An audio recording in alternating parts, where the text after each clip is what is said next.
Hey, what is going on, guys? So today I have another great guest lined up for you. This guy is Aeroshogun. He is a part of the cast of the TFM show. Really interesting guy, and he's got a really great story. Like, we'll get into that, but he has overcome homelessness. He has been through a lot, and he's going to keep getting better and better. So, without further ado, we are going to have him on right now. Welcome to the show, Shogun. See that you're still feasting and beasting there. Busted What's going on, man? Sorry about that. Been looking forward to this, man. Oh, not a whole lot. Just Mm-hmm. been looking forward to this also. It's I'm glad you had me on. I was actually gonna ask you if I could come on your show, but you reached out to me first, so fantastic. Oh, absolutely, yeah. I have a list in my head of who I want to come on, and you were definitely on that list. And I know Sonny's here, and he's happy to see you on here too. The three amigos are here. So, all right, the three wolves. That's right. As is kind of tradition on the show, there's probably going to be quite a few people who don't know who you are, really. So tell us about like your red pill story. How did you come to find the red pill? Like, what happened to you? Okay, so my red pill story, I think it should go a little deeper than just when I decided and realized that a lot of, like, when it came to like feminism and stuff like that, relationships and so on, I think that there's a bit more to my story than just how I decided to just sidestep all of that. Tell it how you want to tell it, man. Okay, so now when I was young, my dad was very, very based. He was unusually based, in my opinion, because I had never seen anyone as based as my dad. And I'm really grateful, for my dad. I mean, like I always say, thank God for my dad, because without my dad, I don't know how I'd have turned out. I probably would have turned out a lot worse. Probably would have turned out with a different mindset. Would have been more entitled. Probably would have been a spoiled brat as an adult. So very glad for him. See, he was very strict on me. Sometimes I wondered if he was too strict, and other times I wondered if he was not strict enough. But he successfully raised me to be an adult man. But I will explain more on that a bit later, because getting to the more important thing is that my dad, when he once sat me down and talked to me about feminism, he talked to me about how feminism is not only unnatural, but it just doesn't work. And he would sit down and talk to me about how the school system is basically run by women and basically wants to pussify you as a man. And now keep in mind, now this was not in like 2008-ish when like MGTOW was really taking off, but this was actually in 94, 95, one of the two. Yeah, it was 95. I remember now. So, because back then, now the internet was not widespread. We didn't have access to YouTube. We couldn't just go on TFM or Stardust or Man Woman Myth or even what's his name? The one with the background and where he's basically sitting on a chair, like watching this huge planet-like structure. Why do I forget his name? He's an OG. He's an old school MGTOW. Big name guys like Barbarossa. Yes, Barbarossa. Yeah, that's it. Yeah. So I couldn't exactly, go to those types of people, and the average person didn't seem to quite understand. But my dad did somehow, and he'd sit down and talk to me a lot, especially because he told me that his dad was a drunk, his dad was an alcoholic, and he didn't sit down and talk to him about hardly anything, if ever. So that's why my dad actually took a lot of time to sit down and talk to me about things of life, things about becoming a man, not being a pussy. Told me about things about the corrupt left, why the Clintons are technically war criminals and stuff like that. Whereas as me growing up as a black kid, especially, well, I didn't grow up my entire life in the ghetto. Just the first 8 years of my life were actually in a very nice middle, slightly upper class white neighborhood, which was, at least to me, it appeared that way. And life was just completely different. So yeah, in that regard, being thrust into the ghetto, I noticed that everybody was very pro Clinton, so forth. They were also very pro, in a sense, pro welfare, and I just did not understand it. So my dad used to sit down and, okay, I'm sorry if I'm getting kind of redundant. Sorry, a lot of people are asking me about the stream and like who you are and so forth. So that's kind of distracting me. Sorry about that. So that being said, I actually experienced a lot of this for myself because when I was young, I didn't understand it. I mean, yeah, I'd see examples of it. I'd see examples in the media of how, men were essentially being pussified and while you're, propping up the feminists and ball busting cunts and so forth. And then I didn't get it until it finally happened, until I finally started experiencing certain things for myself. It's not that I didn't believe them. It's just I was too immature to understand. Oops. Because honestly, I did start becoming pussified when I hit puberty because I was very socially inept. I didn't have a lot of friends. What's the matter? Accidentally, I'm advertising. Sorry, Wolf, were you saying something? I'm advertising the show as you're speaking, so don't mind me. But I accidentally dropped the StreamYard link and on Twitter. Oh, okay. So, yeah, I don't. Obviously, I still have control. I just don't want any weirdos trying to get in here right now. I will drop towards the end of the show. I will drop the StreamYard link. If anybody wants to come on, you don't have to get on camera or anything, obviously. But if you have questions, you want to talk, be a part of a brief roundtable, then by all means, come on. So keep going, Shogun. Sorry to interrupt you. Oh, not to worry. So yeah, as I was saying, no, I didn't have a lot of friends. Frankly, I'd say I'd had minimal to none most of the time. I was usually socially awkward and frankly socially inept because I basically just kept to myself. I didn't really talk to people much. And I basically was just the kid that would just stand off and seemingly in a daydream and just, deep think about things. We'll just kind of block out the rest of the world because that's how I kind of had to find my escape because I was basically the typical Steve Urkel. I had the pants. I didn't have the suspenders. I had the glasses. I had the haircut. I had the little strap on the glasses too. And sometimes even the shoes. Yes. I was basically Steve Urkel, taking broken toys and putting stuff together to see what I could get working. I had the little chemistry set, little junior chemistry set too. And I was getting A's in math and science and stuff like that because, you know how that's how nerds were. But to get back to the pussification thing. Now, when I hit puberty, it kind of hit me with a ton of bricks. I didn't really understand what was going on. I didn't understand why I'd get aroused when I see nudity. I just knew that it just happened. It just happened. First experience, I think it was like 12 and a half. I think, yeah, 12 and a half. I remember now. So that really kind of messed me up mentally in ways I won't really explain on the stream because some of it really needs to be taken to the grave because let's just say a lot of things went downhill from there to the point where I wanted to commit suicide. So although eventually I started to, experience that, understand that if I don't take enough self-pride in myself, then nobody else will. Although ultimately I don't care what people think of me. Especially I started learning that towards the end of high school because, getting picked on and never having a girlfriend, feeling like I was missing out on everything. I eventually said, okay, you know what, hell with this because I'm just going to keep on being me like my grandma always said. And that is when life started to get better. And I thought that, you know what, maybe I'll finally, find the right one when I get out of high school and so forth. Because I was basically raised to believe, no, this is what you want. This is how we all are as people.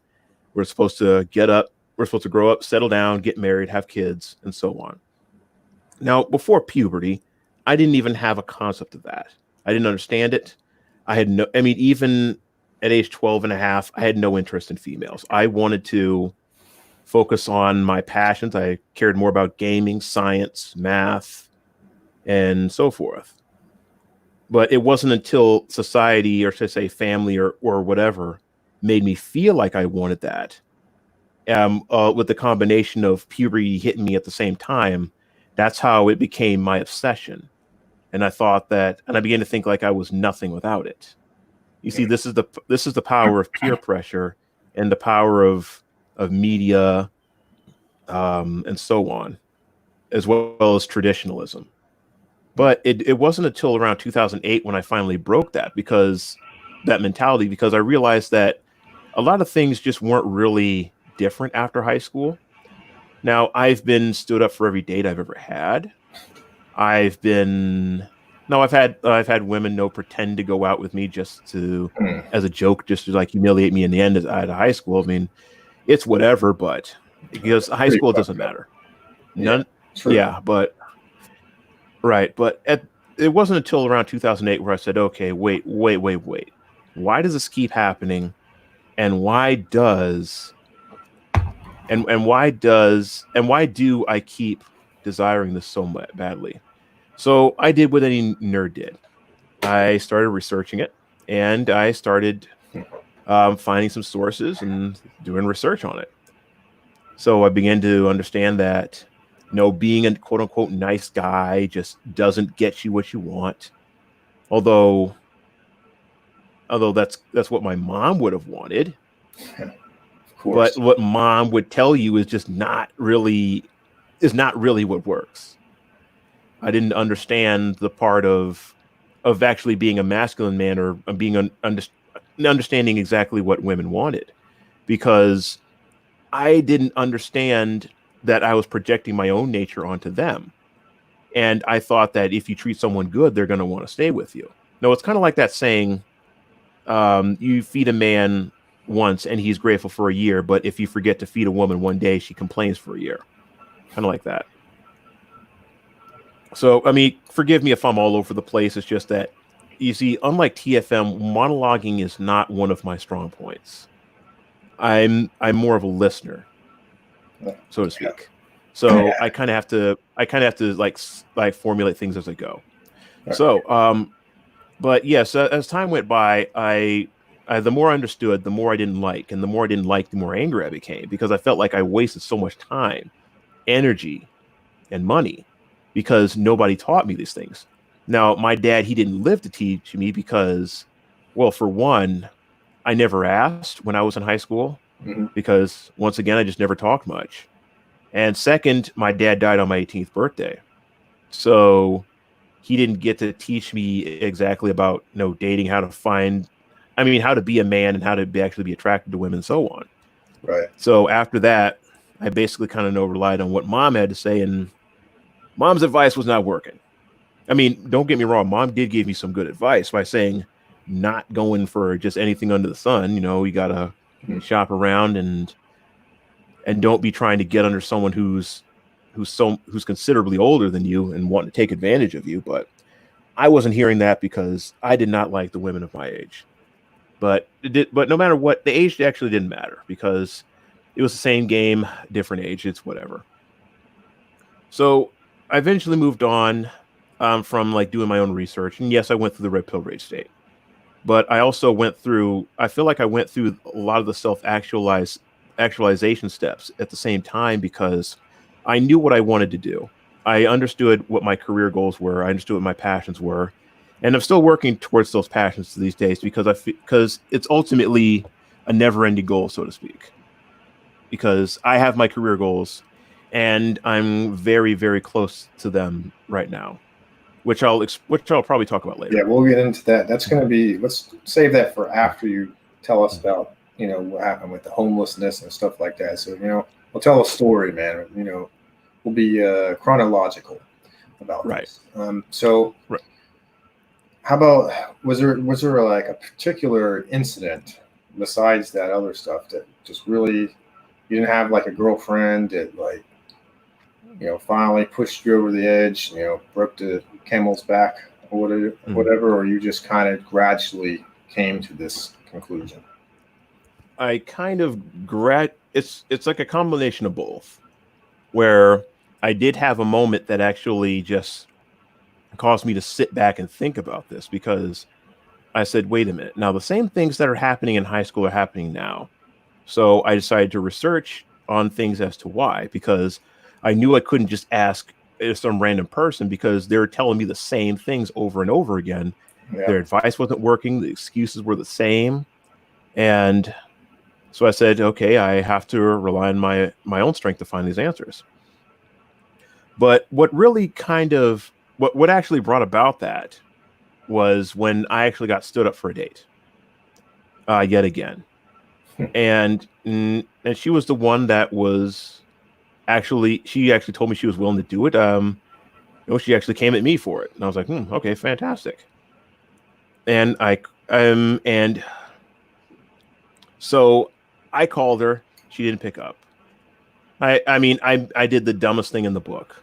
I mean, not knowing this, because nobody ever taught me, is that you don't call her back begging, well, why?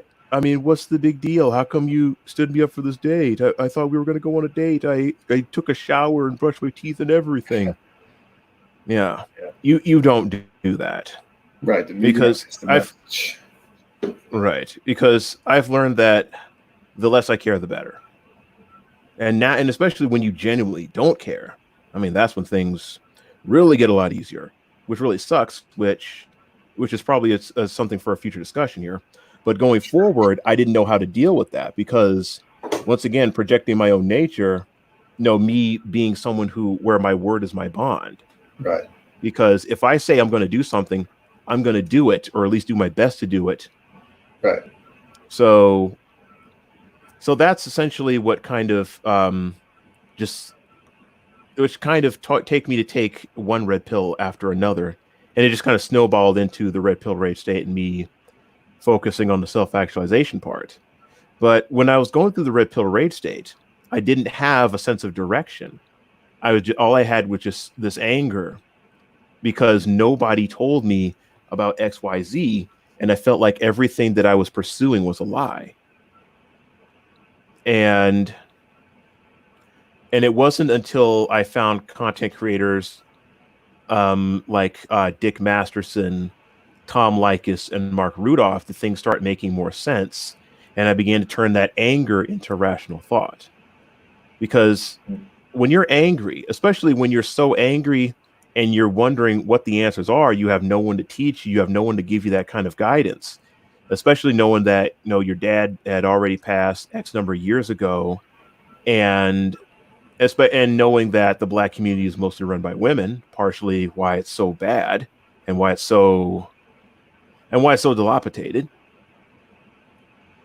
So you kind of we got Joe Buddy and Life in Theory in here, and I think you probably like talking to Joe Buddy, but we'll get to that later. But I just thought I'd point out, like Joe, he said caring is bad. I guess you missed that. Giving too much of a shit can be bad. I think that's basically what Shogun was saying. Okay. So, okay, now what was I thinking? Okay, so going back to the lack of advice and starting to develop my knowledge base and so forth. So I first discovered Dick Masterson, although he was more the straight up chauvinist type. And although that wasn't really me the entire time, I mean, don't get me wrong, I've had some chauvinist mindsets and did kind of, share that mindset for a while, mainly because, I kind of psychologically wanted my defense mechanism to be, activated so I didn't get screwed over again. Because I actually counted and realized that I had been screwed over like 20 times roughly.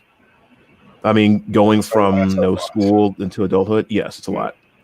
So I made a lot of mistakes and nobody told me anything. So, but not focusing on that. I'm not looking for sympathy, because ultimately what doesn't kill you makes you stronger. And the homo story will definitely, attribute to that. So, so I learned a lot more about, how feminism is really not what it claims to be. Because initially I thought, no, well, feminism is about equality, right? And no, it's only the bad ones that want, supremacy. But it goes out to show you that the full feminist movement is run by extremism, from feminist wave zero going back to the 1800s. From first wave also was a bunch of SJWs in a sense. Second and third wave, and even fourth wave, it's all the same crap, and it's in the just a different toilet, a different name. So when you have radicals running the movement and driving the direction of the movement, it doesn't matter whether you're a centrist or whether you claim to be one of the good ones. If you're, especially if you're deflecting from a lot of the corruption and saying, well, that's not real feminism. Real feminism is XYZ. Then you're, in a sense, you're supporting it, because you're not allowing the central issue to be addressed. It's because there's a giant elephant or a giant squid in the room, and they didn't want to address it. And that's one thing that I've learned from being on Dick Masterson's forum. It was called menarbetterthanwomen.com. Although the forum no longer exists because, it kind of faded out. But yeah, I had a lot of good time on that server, learned a lot. Well, not so much Thanos. Well, I guess you could say it was Thanos snaps, because I said eventually Dick Masterson, I don't think he really cared about the forum anymore, and I think he just let it go. It's like that. It was pretty much gone. Yeah, and ironically, that is where I met Globalman. So, oh God. So yeah, I've known Globalman since 2010. I should say known him off and on. So yeah, that's a long story, which I'm actually not going to get into. Yeah, let's not get into that. He's kind of giving me a shout out though, because he's found one of my particular videos. But yeah, let's keep going. Okay. Yeah, I mean, I appreciate Globalman anyway, so because we're on good terms. Let's put it that way. Good. But anyway, so then I discovered Tom Likas, but this was shortly after Tom Likas went off the air. I really wish that I would have known that Tom Likas existed back in high school sometimes, but in a sense, I say it would have been a better thing for me, never discover him at the point, because it would have been better for me to just focus on other things rather than trying to get laid and so forth, which would have helped tremendously, because there are other subconscious things that would have drastically changed the outcome, especially when I took off the glasses, got my hair cut a certain way. Then I noticed that things were a little different in terms of how people treated me. But ultimately, Tom Likas, helped expose a lot of the corruption when it comes to the dating scene, the system, the laws, and so forth, and reaffirming as to why men don't want to get married. Now, at the age of 9, I decided I didn't want to have any kids, because especially around the age of 9, I realized, wow, my childhood sucked. I mean, constantly getting made fun of for quote unquote talking white, bullies all the time, making new enemies for no reason. I'm like, what did I do? Yeah, I was going to ask you family about that at a later time, but I'm glad you brought that up. Okay. Yes. Yeah. The bully thing is a totally different story. Well, I mean it kind of after you for quote unquote acting white or whatever, trying to be white, which I find particularly distasteful. It is, because bullying. But go ahead. Sorry. Okay. So, all right. Where was I? So I was talking about bullying. I was going to say something else after that. Oh, yeah. And I noticed that my cousins used to mess with me a lot. Now, they were just joking, but I didn't know how to take that, because I was never raised in that kind of environment, because typically you didn't say or joke about those things unless you meant it, or unless it was clearly meant to be messing around. You're an only child, right?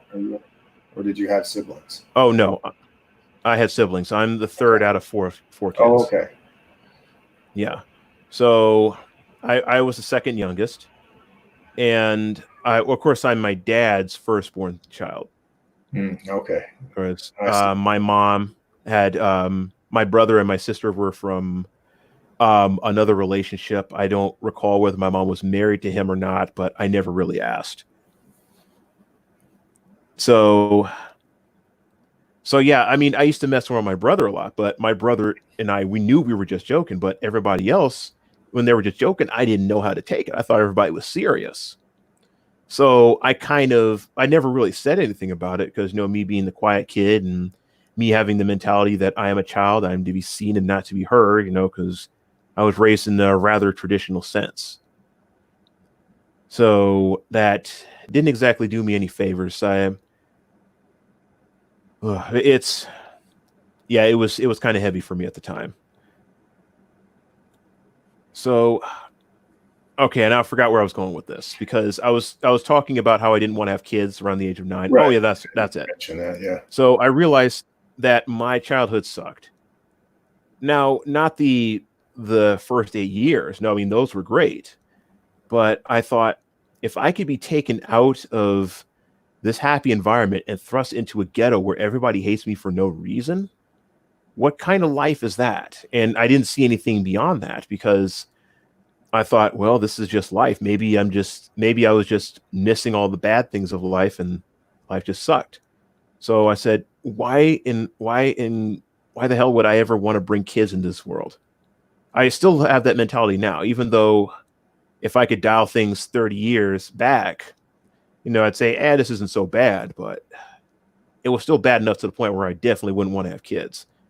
But yeah, I learned about how bogus the child support laws were, the alimony laws, or should I say vagina-mony, as Tom Likas puts it, because that's basically what it is. You're paying for past uses of a vagina that you no longer have access to.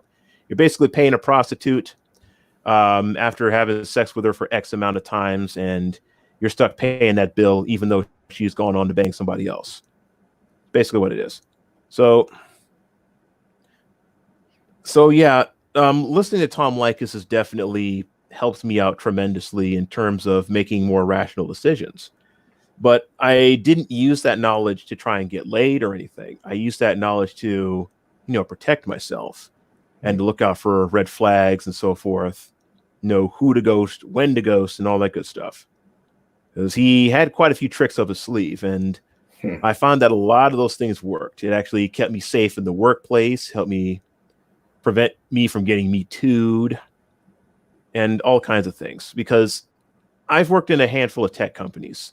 Some of these are Fortune 500 companies, some of which you've heard of. I will not name any of them except for one because I've worked for one remotely, and working remotely means I can work for anywhere, so I can mention it without doxing myself. Right. And that was Research in Motion.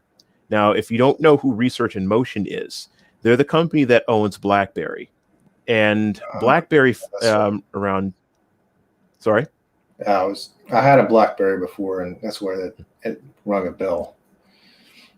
Maybe all right, phone. Well, yeah. Well, back in 2012, 2013, they made the Z series.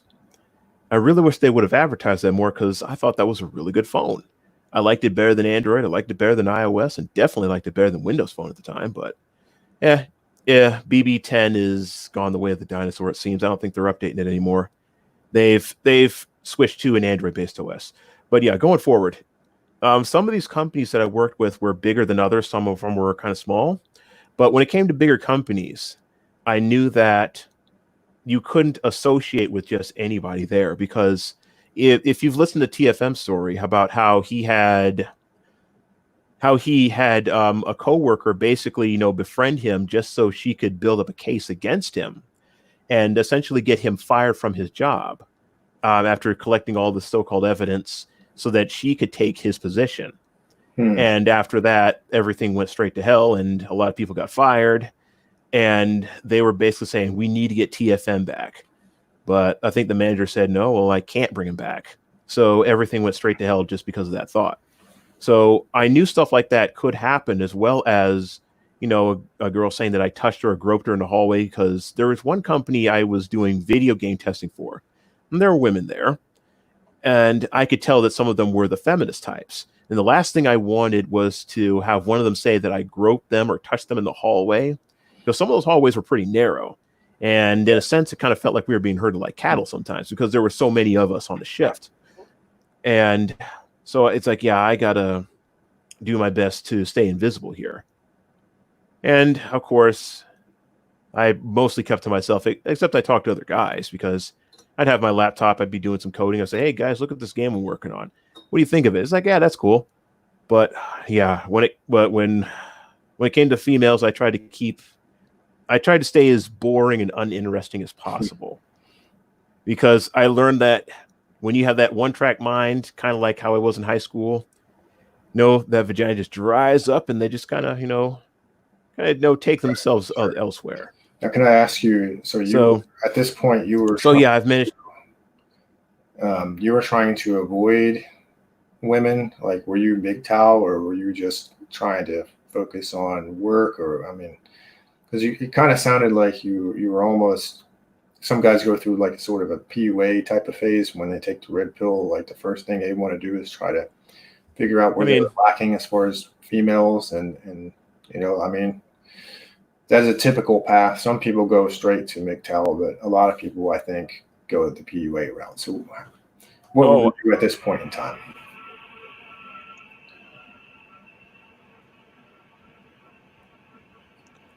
okay. All right. So I was definitely MGTOW. That's for sure. Because you see, the thing is that basically, trying to protect myself, and I thought that's basically what being MGTOW was. Hmm. Going your own way, doing what you believe is best for you and not for society, especially when it means falling on the sword. So I basically just kind of thought that's basically what MGTOW was. Although I didn't know there was a term MGTOW, which the term going your own way was coined in October 2004. It didn't just become MGTOW until was it 2008? I don't quite remember. But I just know that I didn't hear the acronym until I think it was in 2011, I guess. I don't quite remember. Somewhere in there. But you see, the main thing was all I cared about was staying single, not getting married, not having kids, and so forth. Although there was a time where I did say, you know what? Maybe I probably could game the system. So I did have like a couple of girlfriends right then and there, but honestly speaking, I can't say it was really worth it. Now the first one, I won't get too deep into it, but that relationship didn't last a week. Even though I liked her, she was nice, she was friendly, she was very respectful, at least in most regards. I mean, there was just one little wish that she wasn't quite respecting, so I kind of had a feeling that things were not gonna work out in the end. So I had to cut it off early. The second one was a totally different story. That one I actually regret letting it reach the level that it did because, frankly, let's just say that thought cost me quite a bit, put me in some debt. Okay. There's one thing Now, I've learned is that when it comes to a lot of these reform thoughts, a lot of them, they're only reformed in name. Now, she was a Shogun, former meth addict, or at least that's what she told me. I have a question Last I real checked, she quick, was still a man. meth addict. And Shogun, 92% of meth addicts, they do not recover. Only 8% ever break the cycle. can you hear me, dude? Is there Go like ahead. some sort of lag? So I don't know if Mhm. you're like listening to me through the stream or Hello? through the stream yard. Can you hear me? Yeah, I can hear you. Was I roboting? No, but I was trying to ask you a question and it seemed like you didn't hear me. No, I didn't hear you. So I want to ask, like, is this leading into how you became homeless? Because we got to try to stay on track here. You have obviously a long story and a lot to talk about, but we have Oh, limited amount of time. So I kind of want to start switching gears towards like how you became homeless and how you overcame that, and what was being oh. homeless like, that sort of thing. So let's, Hmm. if you don't mind, could Okay. we sort of switch gears to that? Like Okay. how did you, starting with how did you become homeless? Okay. Yeah, I'll get to that. So yeah, so how I became homeless was I was living in the Midwest at the time. Now, I was living not too far from Chicago. It sucked. I hated it. I hated every minute of it ever since I got there, and I couldn't wait to leave. Well, you can And definitely talk to Joe Buddy then. no, It's well, I'm not going to say exactly where it was. I just know that yeah. this area was. I mean, it was blue also, although the state was red, and this was basically the only blue area within the state. Hmm. So, so with that being said, I got out of there with $700 with my pocket on a plane, all my stuff, or should I say, all the stuff that I could take with me. got on a plane, and went to a hostel. Because where I was living, I knew that I would never reach my goals of a career, financial career, and so on. Because where I was working now, although I liked a lot of the people where I was working, I didn't like what I was doing for a living. I was basically working at a production plant, making $7.50 an hour. I worked at a casino before that, and getting a job in that particular town was hell. It was a small town, not a lot of opportunity there. And I saw one programming job there, but I didn't apply for it because they were asking for like 8 years experience in all these different microchips and assembly languages. And I thought, if I had that kind of experience, I wouldn't be in the state to begin with. I'd go where all the jobs were. So yeah, I left Indiana. Well, now there we go. I said it. I left Indiana with. Now I have a good idea of where you were in Indiana too. Yeah. I passed through there once. I'll never do it again. Like the Okay. Chicago area. Fuck that. Fuck Illinois. Period. Yeah. It was. Let's just say there wasn't a whole lot more than corn in Indiana. So yeah, I got out of there, and with the little money I had in my pocket, and I stayed at a hostel. Now I stayed there because I thought, oh, it'll be a lot easier for me to get a job here. Although that wasn't necessarily the case, because this was during Obama's administration, and when Obama became president, the unemployment rate reached 9.2 for the particular city that I left, I believe it was. And unemployment was so high, it was between 9 and 10% where I was, that you'd go to an open job interview. And I was actually going to this job interview to become a painter. And they only had 2 positions, but over 100 guys showed up for that job. And I thought, no, I have no experience in this whatsoever. So I knew that I wasn't going to get the job. I didn't even see why I even bothered, but I was basically, just taking my parents' advice. You got a mass supply. You got to get up 5 in the morning. You have to keep checking up on the application, let them know that you're serious. Now, that never worked. Even since I got out of high school, that never, ever worked. And I went to high school in the tail end of the 90s. It never worked for me, no matter where I went. Either they were really looking for someone or they really weren't. So when it came to even working at fast food, I couldn't get a job there because you'd have so many people applying for it. Right. Although there was a Jimmy John's job that I actually got, but I actually missed out on the chance because I missed orientation, and that was because I got on the wrong bus.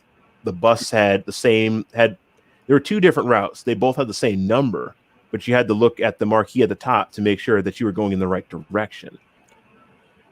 And that really, really cheesed me off, because then I missed out on a job. So I wasn't able to find an income in time. I did end up staying with my sister for a while. Then I finally got my first gig at a Fortune 500 company, working on something gaming related for a particular console, which I will not name, because it's under NDA. So I got that job, and I moved out thinking, yeah, this is fantastic. I finally have a job now. Now, of course, I was a contractor, and they told me that the job was going to last for like 12 months. And I figured, yeah, I got 12 months. I can make it by then. But then in 3 months, my position got cut. And I thought, wait a minute. I thought I was told that this was going to last for 12 months. And this is where things get interesting. I was staying in a house with 3 other people. And yes, one of them was a woman. And it wasn't until she stopped paying her rent and wasn't paying her rent like the rest of us were. Then all of a sudden our landlord said, okay, you guys have to sign a lease now. And okay, of course I was young and dumb, didn't really understand what I was doing, because we didn't have a lease. It was basically just month to month, and everything was good until she ruined that. And let me tell you, she was a slob too. She would migrate to one room after making a mess, make another mess, migrate to another room, and then maybe finally clean things up. She spilled some chocolate ice cream on the floor, stepped in it like a dog, and it didn't come out of that hardwood floor until I actually cleaned it. Yeah, she was filthy. I actually snuck into her room one day, took a picture of it because it was just a mountain of garbage. And I was looking for one of my dishes that I had, and it ended up in her room. But yeah, I mean, she'd bring guys over, and in her filthy room, she'd have guys bang her, and I'd hear her over in the next room. I'm like, no, I can hear everything you're doing, right? But yeah, that was that was a tale all in itself. But yeah, so thanks to her, we lost everything. Although I signed the lease because I thought, well, I don't have anywhere else to go, so I figured I got to stay and make it work. Although nobody else was interested in signing the lease, couldn't I put the thing up on Craigslist? Nobody else was interested, and I got stuck with the bill because everybody else was like, "Yeah, we're getting out of here," which I should have done anyway, because that is when I became homeless. Now, fortunately, I only was homeless staying outside for a night, like sleeping on a barber bench. I mean, it sucked, but it wasn't. Unfortunately, it wasn't raining or anything. And fortunately, there was a place called. No, I'm not going to say what it is because that'll. Yeah, don't. Yeah, but let's just say that this particular place was transitional housing for the homeless. Okay. Now I got accepted into there, and that helped me tremendously because they helped me find a job, they helped me find housing afterwards, which I won't get into the whole thing. But right, but how long were you there at this place that was for the homeless? Okay, so I was there 2 years, but shy maybe a couple months. Yeah, I was 2 years shy of 1 month. So you were technically homeless for about 2 years, roughly. Yes. Now, sorry, go ahead. Okay, because now there's a lot of red pill stories that have to be said here, because this is when I started learning more and more about statistics. Because even though a lot of us were very involved, in the so-called community, because we basically, it was basically a self-governed thing where we had a few administrators oversee everything, because let's just say that if people were mature enough to actually govern themselves completely, then people wouldn't be there all in its all you get the idea. Yeah. So essentially I noticed that there were a lot of people getting preferential treatment, of course, mostly women, of course. Right. And it was mostly women that was running the thing. Now, this thing was owned by Catholic Community Services, so it did have a Catholic bias to it. So I wasn't really bothered by that because, the Catholic Church did a lot of good things to help us, and I was really appreciative of it. Although my opinion on a lot of things about the Catholic Church it varies, but that's a whole different conversation. Right. Super Serb and I could probably, talk about that on another stream if you ever want to, but that's once again another story. So, that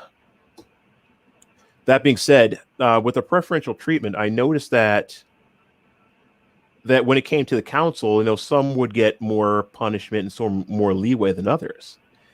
Now, I noticed that I had to try a lot harder than others in order to actually, stay afloat, because, women, they basically, can get and break the rules.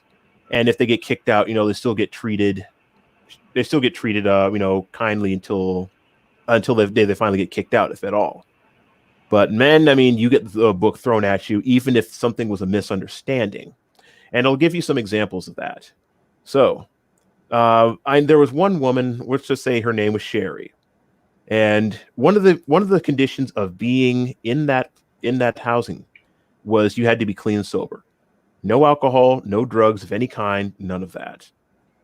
Now, even if you had a medical marijuana card, you could not smoke it on the premises.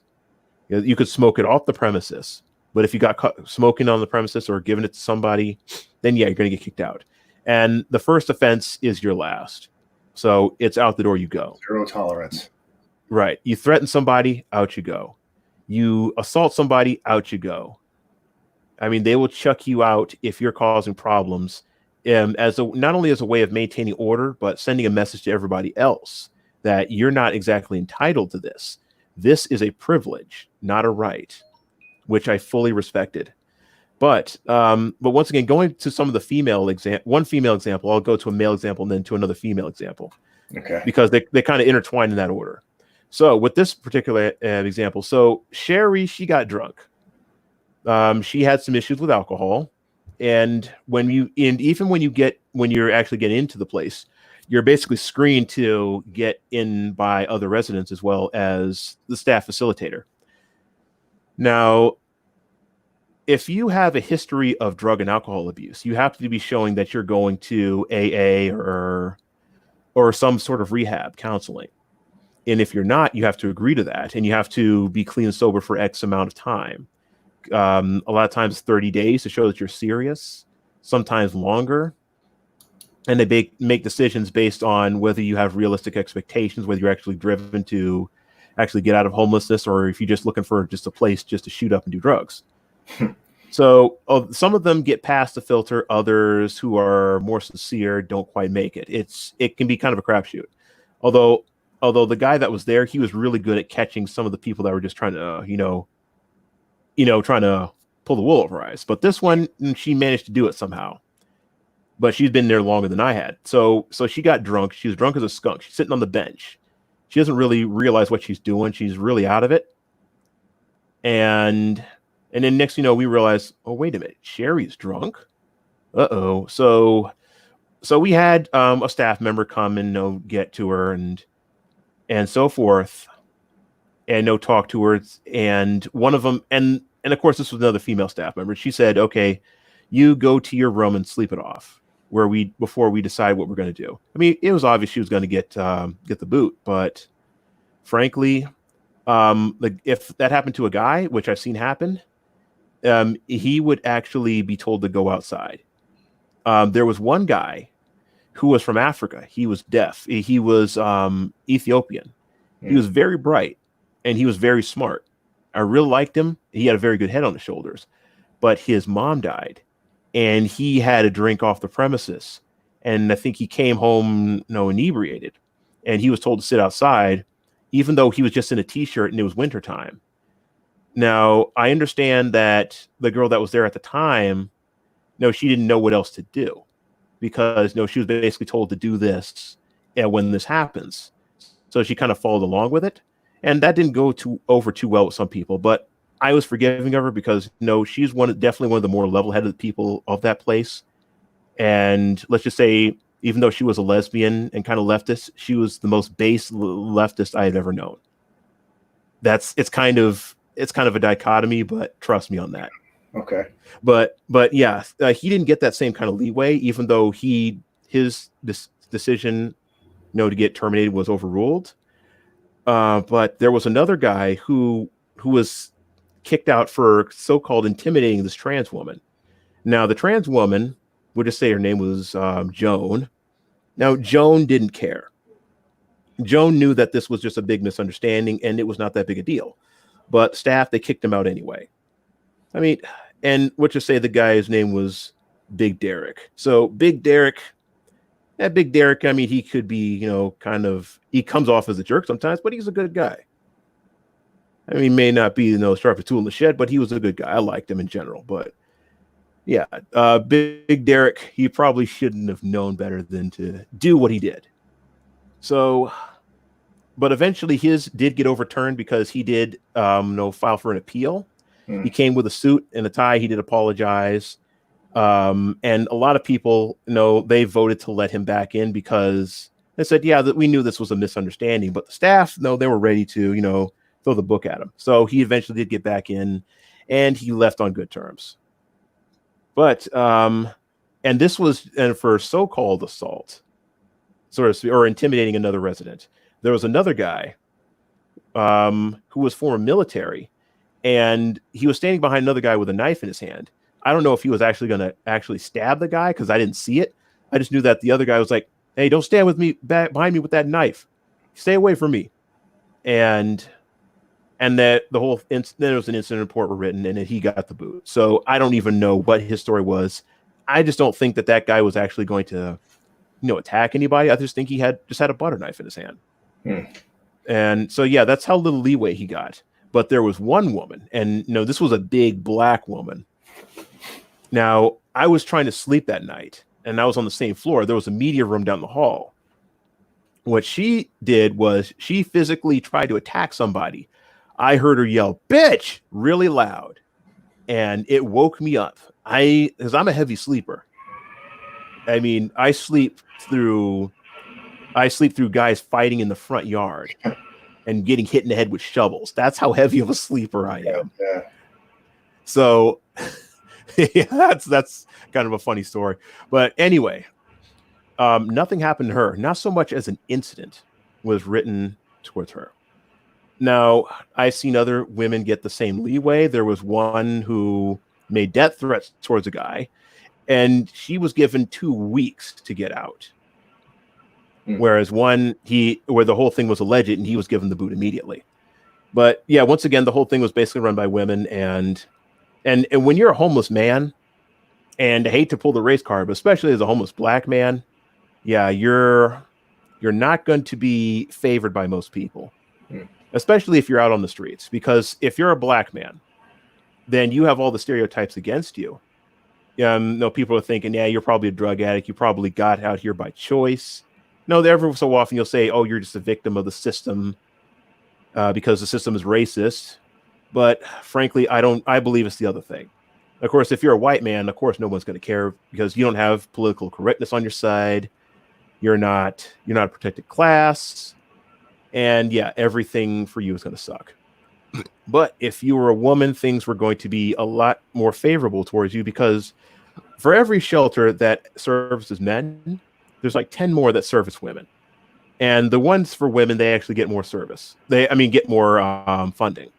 And probably by a long shot. Better service. Now, you made it clear that there's a bunch of fucked up shit that happened here.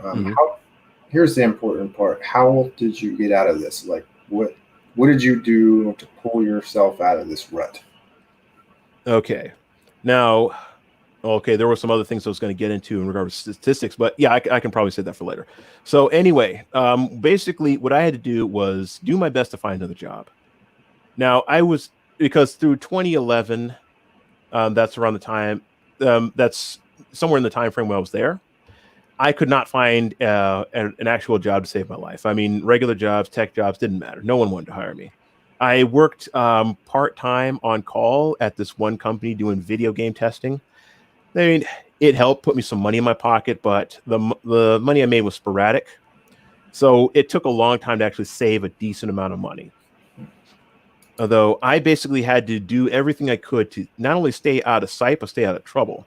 Because sometimes trouble would find me, and sometimes I'd get in trouble for things that I didn't even know were trouble. Like, there was something that I did, I didn't even know better. And now it basically goes down to how everybody is required to do 15 hours worth of work to be part of that program because, everything is self-run. Now, I was charged with like falsifying the hours because if you're late for a shift, then it counts as a missed shift. But I put it down anyway because I was there and I showed up and I understood that I was going to have to make those hours up, but I didn't know I wasn't supposed to write it down. Nobody told me that. And I almost got kicked out for that. And I was like, well, I didn't know. I tried to explain that nobody told me this. It wasn't written in the rule book. I mean, how late were you, dude? I was late like 30 minutes, maybe, because... That's a little...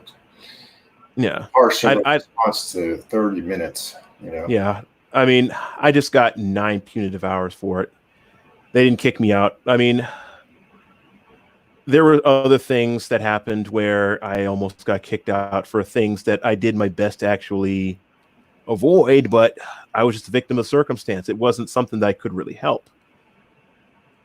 I basically had to learn that I couldn't be everybody's friend, even though I kind of appeared to be everybody's friend, know everybody. I got along with everybody except for the one roommate I had for a time. Well, that changed eventually, but yeah, just it was a lot harder for me because a lot of people weren't willing to give me a chance.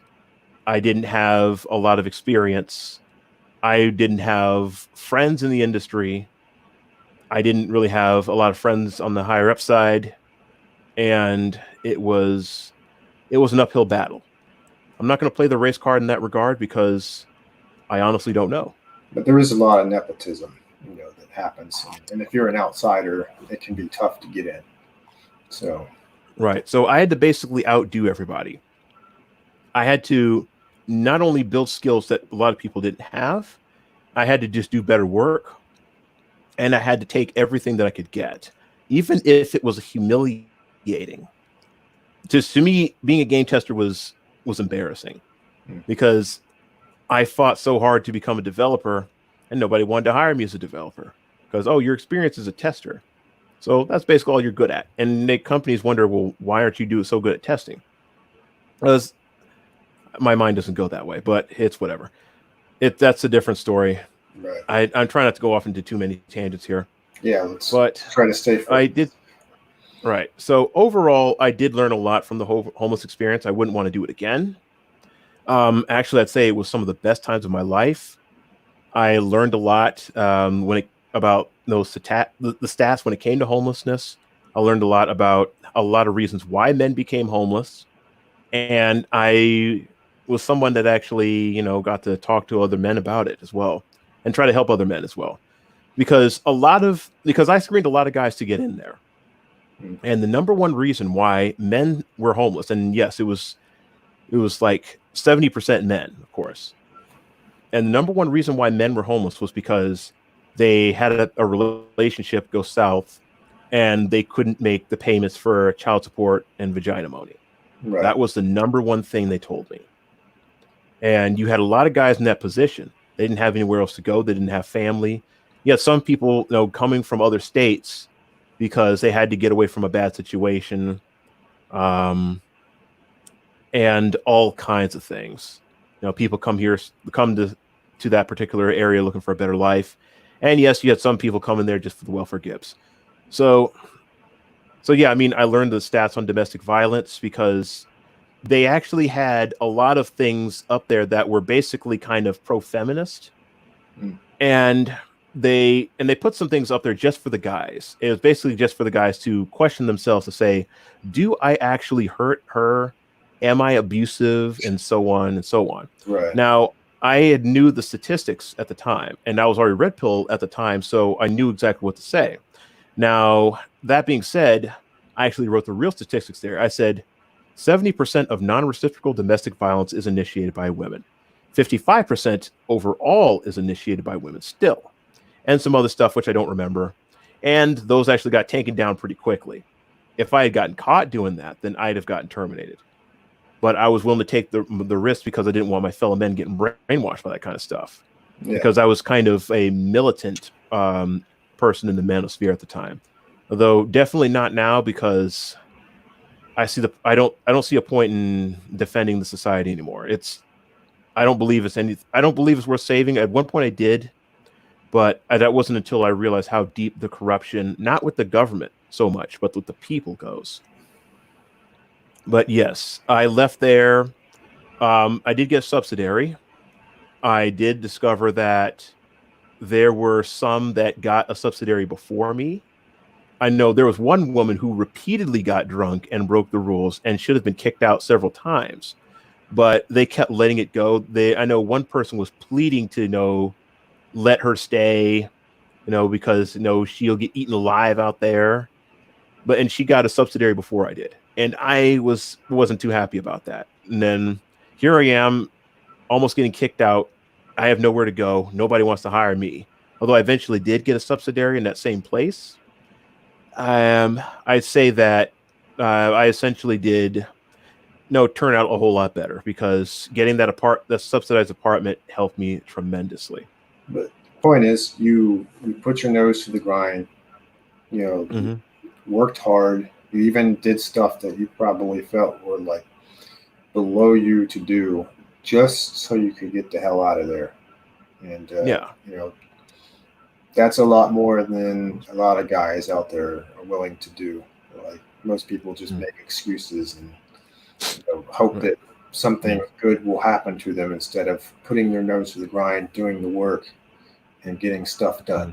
Mm. Right. So Right. you definitely deserve some praise for that, and you definitely, should be an inspiration to other people.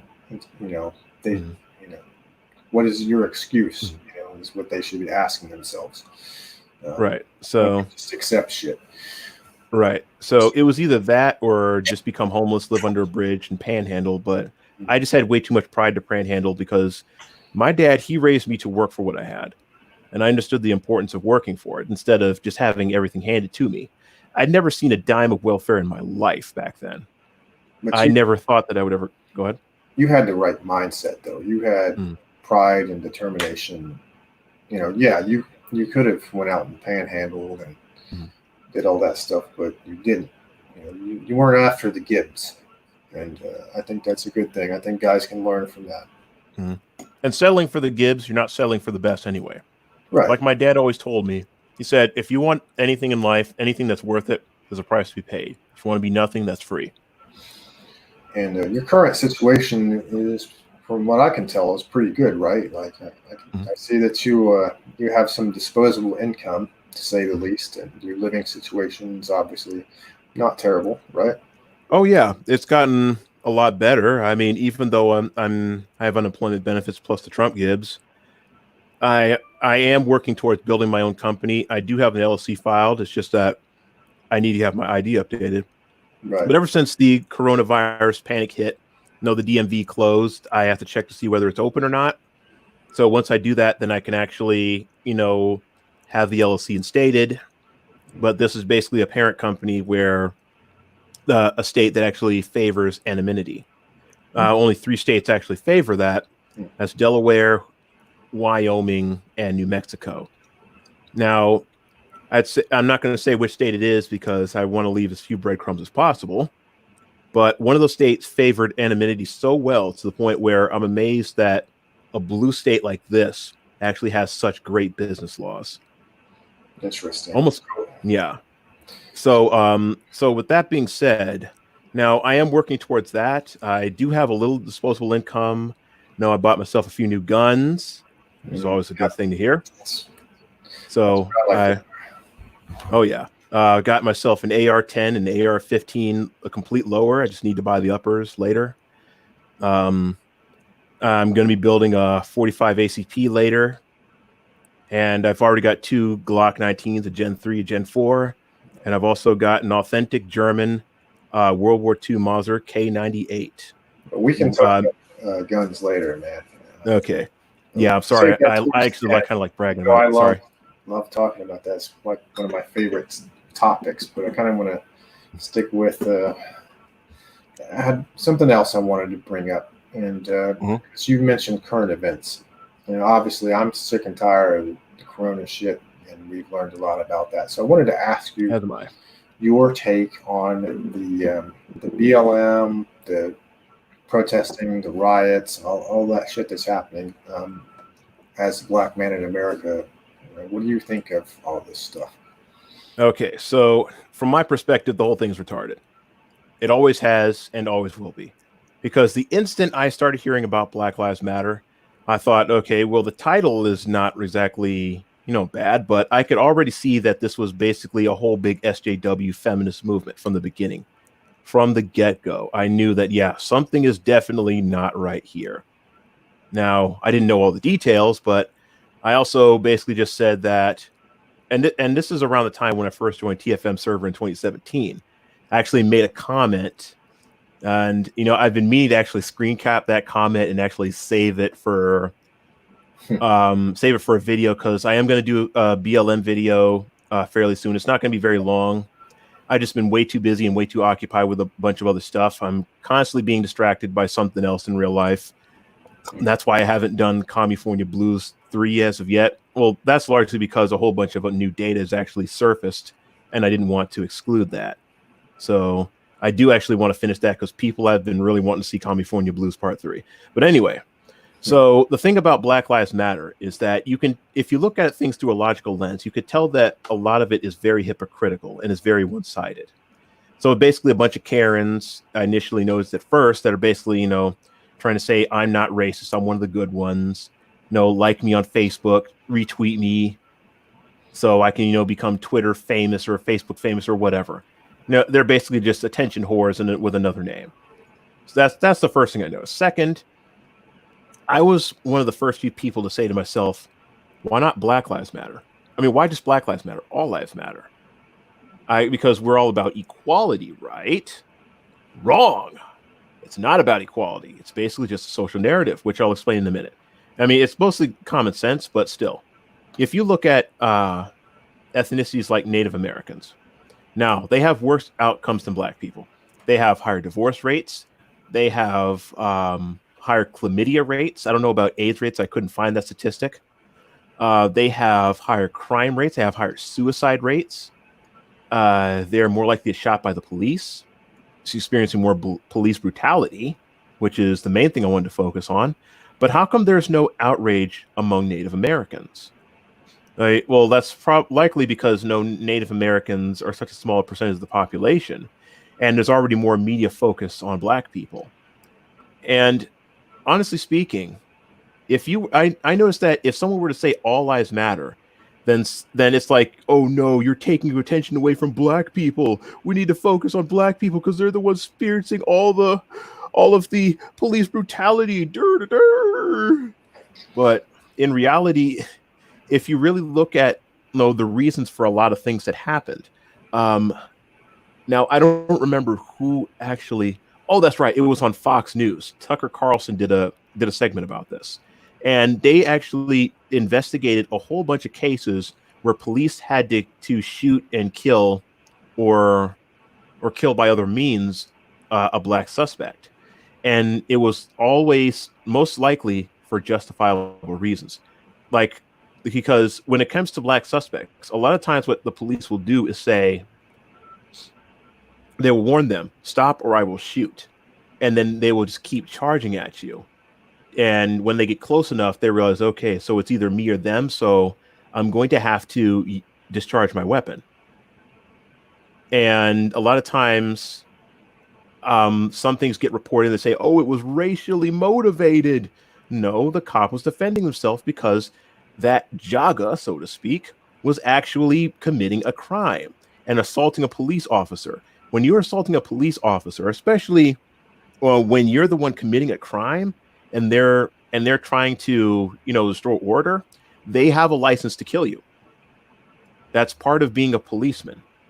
I mean, I understand they have to do an investigation, which is necessary because you can't just go around killing people and saying, oh, I'm a cop just because I have a badge. I can kill whoever I want.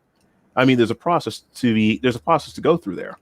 Now, don't get me wrong. There are some cases of racially motivated police brutality, or just bad police work, such as, for instance, the South Carolina case where the police officer shot the man in the back as he was running away, and he hadn't done anything wrong. He wasn't a danger, really. He was just running away, and he was shot. So that's one instance of, Yes. I'm not going to say it was racially motivated, but it's definitely bad police work. I mean, it might have been racially proven. How am I supposed to know whether it was, racially motivated, though? Or how is anybody really, other than the fact that the police officer was white and the suspect was Black? I mean, it's very presumptuous to say that all of this is racially motivated just because of that coincidence. This is not to say that some of them aren't. I mean, obviously, I believe that there are. But. Right. Now, I was actually about to bring up that instance, but I thank you for, being aware of it. Now, but when it comes to bad police work, now this isn't a race-motivated one. Now, it's not limited to just Black people, or should I say Black men. I'll give a Black woman example later. But there was a white guy who I saw a video of, and he was running from the police at first. But then he gave up and he surrendered. He got on his knees and saying, I surrender. And they shot him in the chest anyway. They shot him dead. They didn't try to detain him, didn't try to read him his rights or anything. They just shot him dead. Now, there are some cases where there should have been some sort of repercussions, and it didn't happen. I get the outrage from that.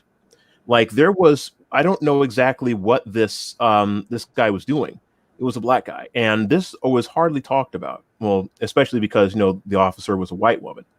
She basically, when she was detaining him, she basically grabbed him by the nuts and ripped him right off. And for a while he was in a wheelchair, and nothing happened to her. He didn't get restitution that I knew of. and he got screwed up. So he's nutless because of this white cunt. So yeah. Now, honestly speaking, if stuff like that were to happen like frequently, I'd probably find myself not only protesting, but I'd probably be with the Black Lives Matter people destroying the police precinct also, saying, okay, we need to deal with this. But that's not the case. You see, it's basically, they're looking for their pound of flesh. If there's one thing I've noticed about Black people, especially growing up in the later years in a Black neighborhood, is that a lot of Black people are resentful of white people because they see them as the oppressors, especially when it comes to boomers, because the boomers, especially the ones that vote the left, are always voting for the Clintons, because they're party for the poor, even though they're actually keeping you poor by keeping you enslaved to their vote and keeping you enslaved by welfare. They never really, acknowledge that. But they'll always talk about how the white man's got them down, and how everything is so racist, and that and especially when it came to Trump being president, my mom would say that Trump is destroying America and racism is at an all-time high and all kinds of stuff. And that's really not true, because race relations under Obama were worse than they are under President Trump. I can't say that about now because everything has just gone full retard. But a lot of Blacks, they have the mentality that I am still a victim somehow, even though you have more access to resources and more access to tools for success than their ancestors did, even in the 60s. I mean, you don't have segregated schools. You don't have segregated anything except maybe churches, but that's a chosen thing, because people tend to congregate when it comes to churches, based on ethnicity, culture, and so on. And I mean, you see that with the Orthodox Church. You see that with Mexicans and like Mexican cathedrals and so on and so on. So anyway, okay, I forgot where I was going with that. Because there's a key point that I was trying to make with this, and I forgot what I was about to say, because I'm not used to monologue. Talking about boomers and being, having a victim mentality. Okay, still doesn't quite remember. Still don't quite remember, but I mean, yeah, I can expand from there. So it's like they think that not a whole lot has changed. Okay, now I remember. So I did a video on my channel called, I forgot exactly what I titled it, but it's basically about how Black people are constantly complaining about how everything is racist, how the white man's got them down. But in actuality, all that knowledge and all of that stuff that the white man allegedly stole from other people, because they honestly believe that white man stole everything and didn't invent anything from themselves, when I basically pointed out that every culture does it, and that cultural appropriation is basically what every culture does if they want to survive and not be left in the dust. Black people do it. Africa does it, because everything that we use right now was made possible by a white man. 80% of the technology we enjoy was made possible by Nikola Tesla, who was a Serb, I might add. Yeah, we know you love those Serbs. So, yes. What do you think? Think of those Democrats wearing the African garb and kneeling down and shit. What do you think of that? Okay, now personally, I am appalled and offended. I don't believe that they're sincere, and I don't believe that they should be wearing those cloths. They're basically just trying to appeal to the crowd and appeal to the masses. Sure. So by their own rules, that's cultural appropriation, is it not? Right. So that being said, I don't believe that much of this is sincere to begin with, because if you look at the Democrat Party, who created the Klan? The Democrats did. Yeah. And they basically and notice how they flip-flopped so swiftly when it came to the building of the welfare state. You see, like I always say, Lyndon B. Johnson did what Albert Pike could not do, and that was destroy the Black community through welfare.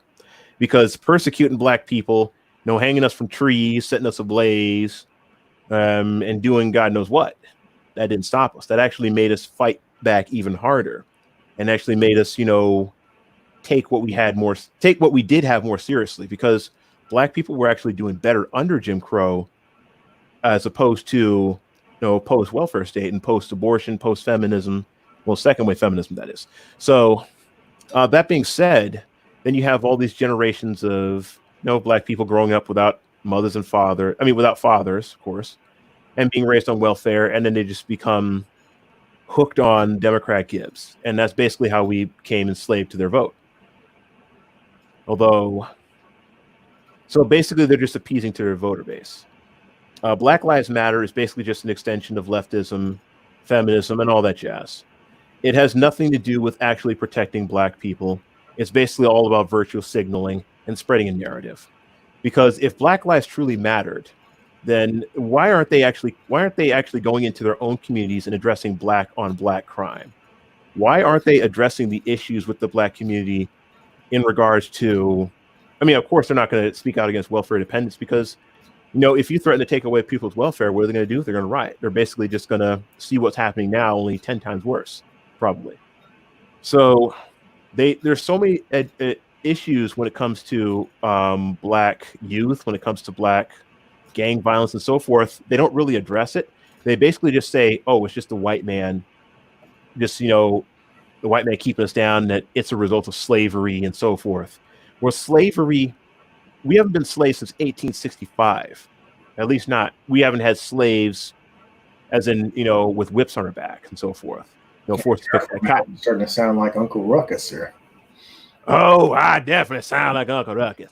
I actually kind of missed the days when Dawkins was actually picking cotton. Dawkins knew that place. Anyway. I had to find a way to segue that in there real quick. Yeah, I was about to do it myself. All right. But anyway. So there are no living slaves and there were no living slave owners. So you can't blame slavery. You can't say that this was a result of slavery. Yeah, there were some mentalities that carried over as a result of slavery. But you can't blame slavery entirely, because frankly, you just can't. There's no possible way that you can just blame slavery as a whole. It's all goes down to welfare dependence. So it's basically about appeasing the crowd and so forth. That is basically my take on Black Lives Matter.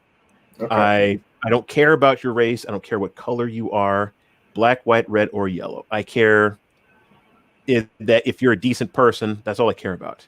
Because you see, I like to say that I hate everybody equally. Well, not equally. I guess you could say I hate some more than others. So I don't hate everybody literally, but the asshole like me. Yeah. You see, I just say that every race has their faults and just be done with it. Okay, so here's a question for you. Let's say you magically became God Emperor Aeroshogun. I know, somehow you defeated Sonny Crockett to become God Emperor. How would you, that'd be a tough task, by the way. How do you fix this shit? Like, what would you do if you had the ultimate power to do it? Okay, so for me to fix this, I don't even think it's really fixable. I could easily just say, oh, Thanos snap everything back into order, but there is no such thing as an infinity gauntlet. Now, right. Frankly, I believe that the vast majority of people need to die. I know it's a very dark thing to say. It's pretty dark. But yes, it is a very dark thing to say, but the thing is, you can't just reform the system, because if you reform the system in itself, then people will vote to bring it back to the way it is now, and possibly even worse. You see, it's kind of like, I'm going to use a biblical example. I'm going to turn this thing into Bible study. Yeah, get over it. So remember the story about how Moses helped the people of Israel, or says the Israelites, the Jews or whatever, escape from Pharaoh and Pharaoh's slavery. Mm. So after he parted the Red Sea and all that good stuff, and then they got across, and then the Red Sea got unparted, and then Pharaoh and everybody else drowned. So they were in the wilderness, and you had a generation of people that believed that they were better off in Egypt because we're in the wilderness now. There's nobody around to feed us, no one around to take care of us. We had food and water back then. Yeah, let's go back to Egypt. This sucks. I know we're supposed to go to this quote unquote promised land, but hey, I mean, we were better off in Egypt. So everybody in that generation that was a complainer had to die in order for that prophecy to come true, because the initial journey was going to take 40 days and 40 nights if everybody was in one accord and actually, was going to be, doing what they're supposed to do, not complaining, just shut up, grin and bear it until you get to the promised land. And then when you get there, everything is fantastic. Now, so it took 40 years in fact. And I think there's only like one or two people that actually made it. Moses himself didn't make it. I forgot exactly who actually made it, but yeah, it was only those two. And so that entire generation had to die off so that that their laziness, their entitled mentality did not persist into future generations. Because when I believe when a society reaches a state, there is no turning back. Now, somebody sent me some videos on this. I forgot exactly who it was. I wish I would have saved those posts. I have to go through all my DMs. What really sucks about Discord, especially PC Discord, is that if you don't talk to a certain person with X amount of time, that conversation doesn't even show up anymore. And it's kind of hard to pull it back up, which is really annoying, because I really want to find that content and I really wanted to do this video because it really goes in line with what I'm talking about here. Is that ultimately I believe that there is a point of no return. If you look at ancient Babylon, the same thing. You had the destruction of the nuclear family, which was indicated by them having a child welfare system. Their society collapsed. Feminism got them, or I should say their version of it. And Babylon is dust to this day. Same thing happened in ancient Rome. Now, they adopt a lot of these feminist principles. They've adopted, I believe they adopted welfare state. They adopted the bread and circuses, which is the state that we're in now. And eventually, their society was destroyed. Well, the Goths were the ones that just physically destroyed it, but it was inevitably going to die. Now, I believe there were other societies that experienced the same thing. I think Egypt did. I don't know. I don't have any sources on that. I have to find it again, so I'm just only going by somebody's word. But everything that you see now, happening now, is not new. There's no such thing as anything new under the sun. Ancient Rome is just one of the best examples that is. So you're going to have to the people that are welfare dependent and the people that are actually voting to keep the system the way it is, they either have to die or they have to be brought into subjugation. Now, since the latter is not going to happen, they're going to have to die. They're going to have to be outbred through war, because society is going to collapse and bigger and stronger people are going to have to come in. And those that are strong enough to survive, they're either going to have to fight the battle or they're just going to have to go where they can be, strong, so to speak. That is my view. Okay. So yeah, as long as the voters are actually upholding this, as long as people are brainwashed into believing that this is acceptable, and as long as you have people that actually hold those principles and the values that actually got us in this situation in the first place, we are going to continue to find ourselves in that position. And let's assume that society were to collapse and we were to rebuild. Then we'd have to not only reinstate the laws that our founding fathers of old implemented, but we have to make sure that others cannot be added and actually changed or reinterpreted based on the stupidity of the left or the weak and the progressives. Makes sense. All right, so we're kind of starting to wind down here.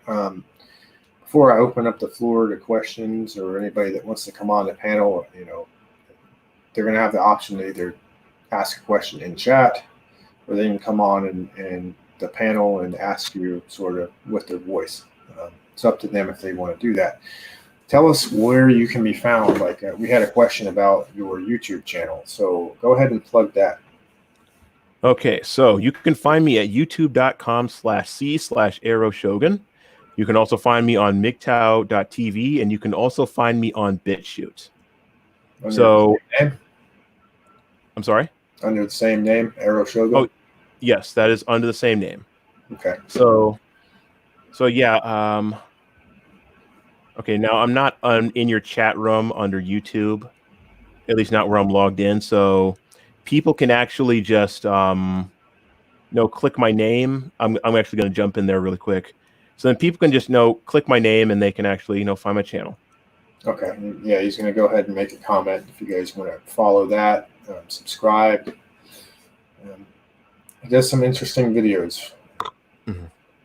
So I'm going to let him go ahead and do that. I'm also going to drop the StreamYard link here for anybody who's interested in sort of asking a question on the panel. If you all have any questions for me or my guests, go ahead and ask those in the comments. Got a little bit of time to BS. I think at the most, I want this to go maximum of 2 hours. So we get a little bit of time, or if it slows down, we'll call it, but we shall see. So there is your invite, guys, if you want to come on and talk to Shogun in person on the internet. All right. Well, one person asked me about my channel, but yeah, there it goes. Yeah, I saw that. All right. I think you could really get along with Joe Buddy. He's an older guy, but he seems like he has some similar interests to you. So. No, yeah, I find that there's quite a few people that do have similar interests to me. Now I've seen Joe Buddy before on Roseblade's stream, and I mean he seems like a good guy to me. Yeah, he's more like a black Christian conservative type of guy from the Midwest. So you guys probably would have a lot to talk about. All right. He's a cool dude. Yeah, cool. So, I mean, there's other people that I find to have a lot in common with, like Sinatra Says. I like his channel. I don't know if you ever heard of him, but he's definitely one I recommend. I've heard the name before. Oh. Although he's not a MGTOW, but he is quite based. He's actually one who I would like to invite to the show if he ever has time, because he also came to the conclusion of repeal the 19th, that women shouldn't vote, and that we need to essentially take their voting rights away. And this isn't a red pill guy, right? It's just a dude that just came to the conclusion. He is red pill, yes. Oh, he is? Okay. But he's not, at least in a sense. He's not a MGTOW. He does have a family. Although, so I guess you could say he is part of the manosphere. He knows feminism is garbage. Sure. And he has in my opinion, he has a really good Tucker Tuesday stream. I like to watch him. Okay. Yeah, I don't necessarily always watch red pill content. Just some people are entertaining. There's a guy you may or may not agree with if you saw the stuff he was talking about named Hotep Jesus. I just watch him on Twitter, and it's actually pretty hilarious. But he seems to be more of a... Well, I'm still trying to figure him out, so I'm not going to label him just yet. But what exactly does that term mean, Hotep? I actually don't know. But I see that there's a bunch of them. It's like a group, and they're almost... I don't want to mislabel them, though. But they're definitely black folks that seem almost like they want... they're almost like they're black separatists in a way, but not like... I guess it's almost like they kind of want to revive Black Wall Street and things like that. And they're not like anti-white. This guy's actually, from what I've seen of Hotep Jesus, he's quite more libertarian or even anarchist-minded, like ANCAP minded. But I've really amused by his antics on Twitter. He's been blocking people. All right, so we do finally have a question, Shogun. I see it. Have you seen Naruto? And if you so, what do you think about Pain's philosophy? Now, I do like Naruto, but I haven't really watched it in a long time. So I do have a basic memory of what Paine's philosophy is. Basically, making people experience enough pain in a sense to bring about peace. Now, if I remember correctly, that's basically what it is. Now, I don't think that making people experience pain is necessarily going to bring about peace or bring about things into the order or direction that you want it to. What I believe, and I'm open to being wrong about this, is that if you intentionally just cause people pain, especially if people know who's causing the pain, they're just going to resent you and they're just going to rise up against you and they're going to hate you. Now, I don't think that something like that is really going to work and would really work in real life, or really just trying to take over the world by conquest and so forth. Because if you look at history, you never could. Now, taking over the world by conquest has never truly seemed to work. I mean, yes, you had these empires that have lasted for millennia or sometimes hundreds of years, but they don't necessarily last that long. They don't necessarily stay that way. Things eventually fall out. But if you can get people on one accord in one sense, if you could get people to think in one direction, then that is a much easier way to actually, bring about some drastic change, bring about social order, a new world order, so to speak. Now, I know TFM says that a globalism is impossible. Now, I personally will have to disagree with that, only in one regard, meaning that if you were to get the entire world to think in oneness, unity, and one accord based on whatever it is, it could be basic social principles, communism, fascism, or whatever, assuming that the system actually, worked to a certain degree, you could actually implement globalism. Now, how possible is that to do? I can't say that's actually possible because I honestly, I don't even know where to begin how to do that. But mass media is definitely a start where you would actually, actually try to begin to do something like that. So I believe it's possible, but I don't believe it's something that I could necessarily do or any of us could necessarily do. You'd have to have governments come together in common interest and have this really elaborate 1 million D chess plan, which I don't believe most people are even on board with. I hope that answers the question. Good answer. I think so.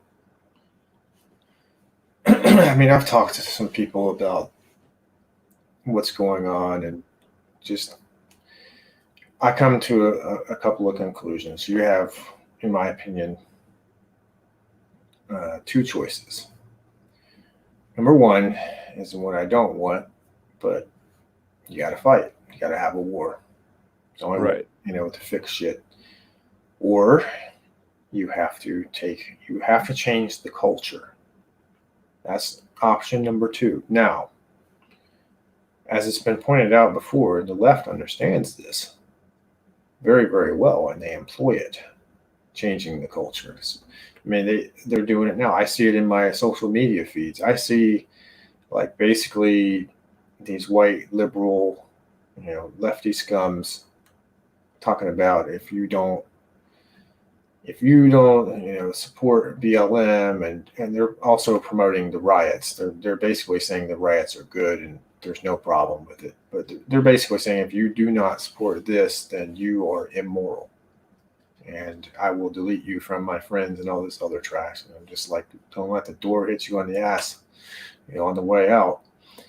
But they've employed all these strategies where if you don't do what we think you should do culturally, then you are bad. And they've been doing this to men for years, for a long time. Particularly white men, of course, but all men, not just white men, but more so towards white men. Let's just be honest about it. Yeah. So if the libertarians and the right really want to affect change and to do it in a peaceful way, you got to start changing the culture. And you kind of got to be an asshole the same way these lefty scums are doing it to us. Yeah. Like walk away from your friends when they're lefty scums, as far as I'm concerned, or ignore them. I don't give. Mm. I have friends or acquaintances, really, or not really friends, acquaintances who are like the left, and I don't talk to them. I pretty much avoid them at all costs. Um, and my life is pretty stress free, to be honest with you. And every once in a while, I'll see them post this garbage about what is it? They had the hard racism, and then one of them posted this thing about.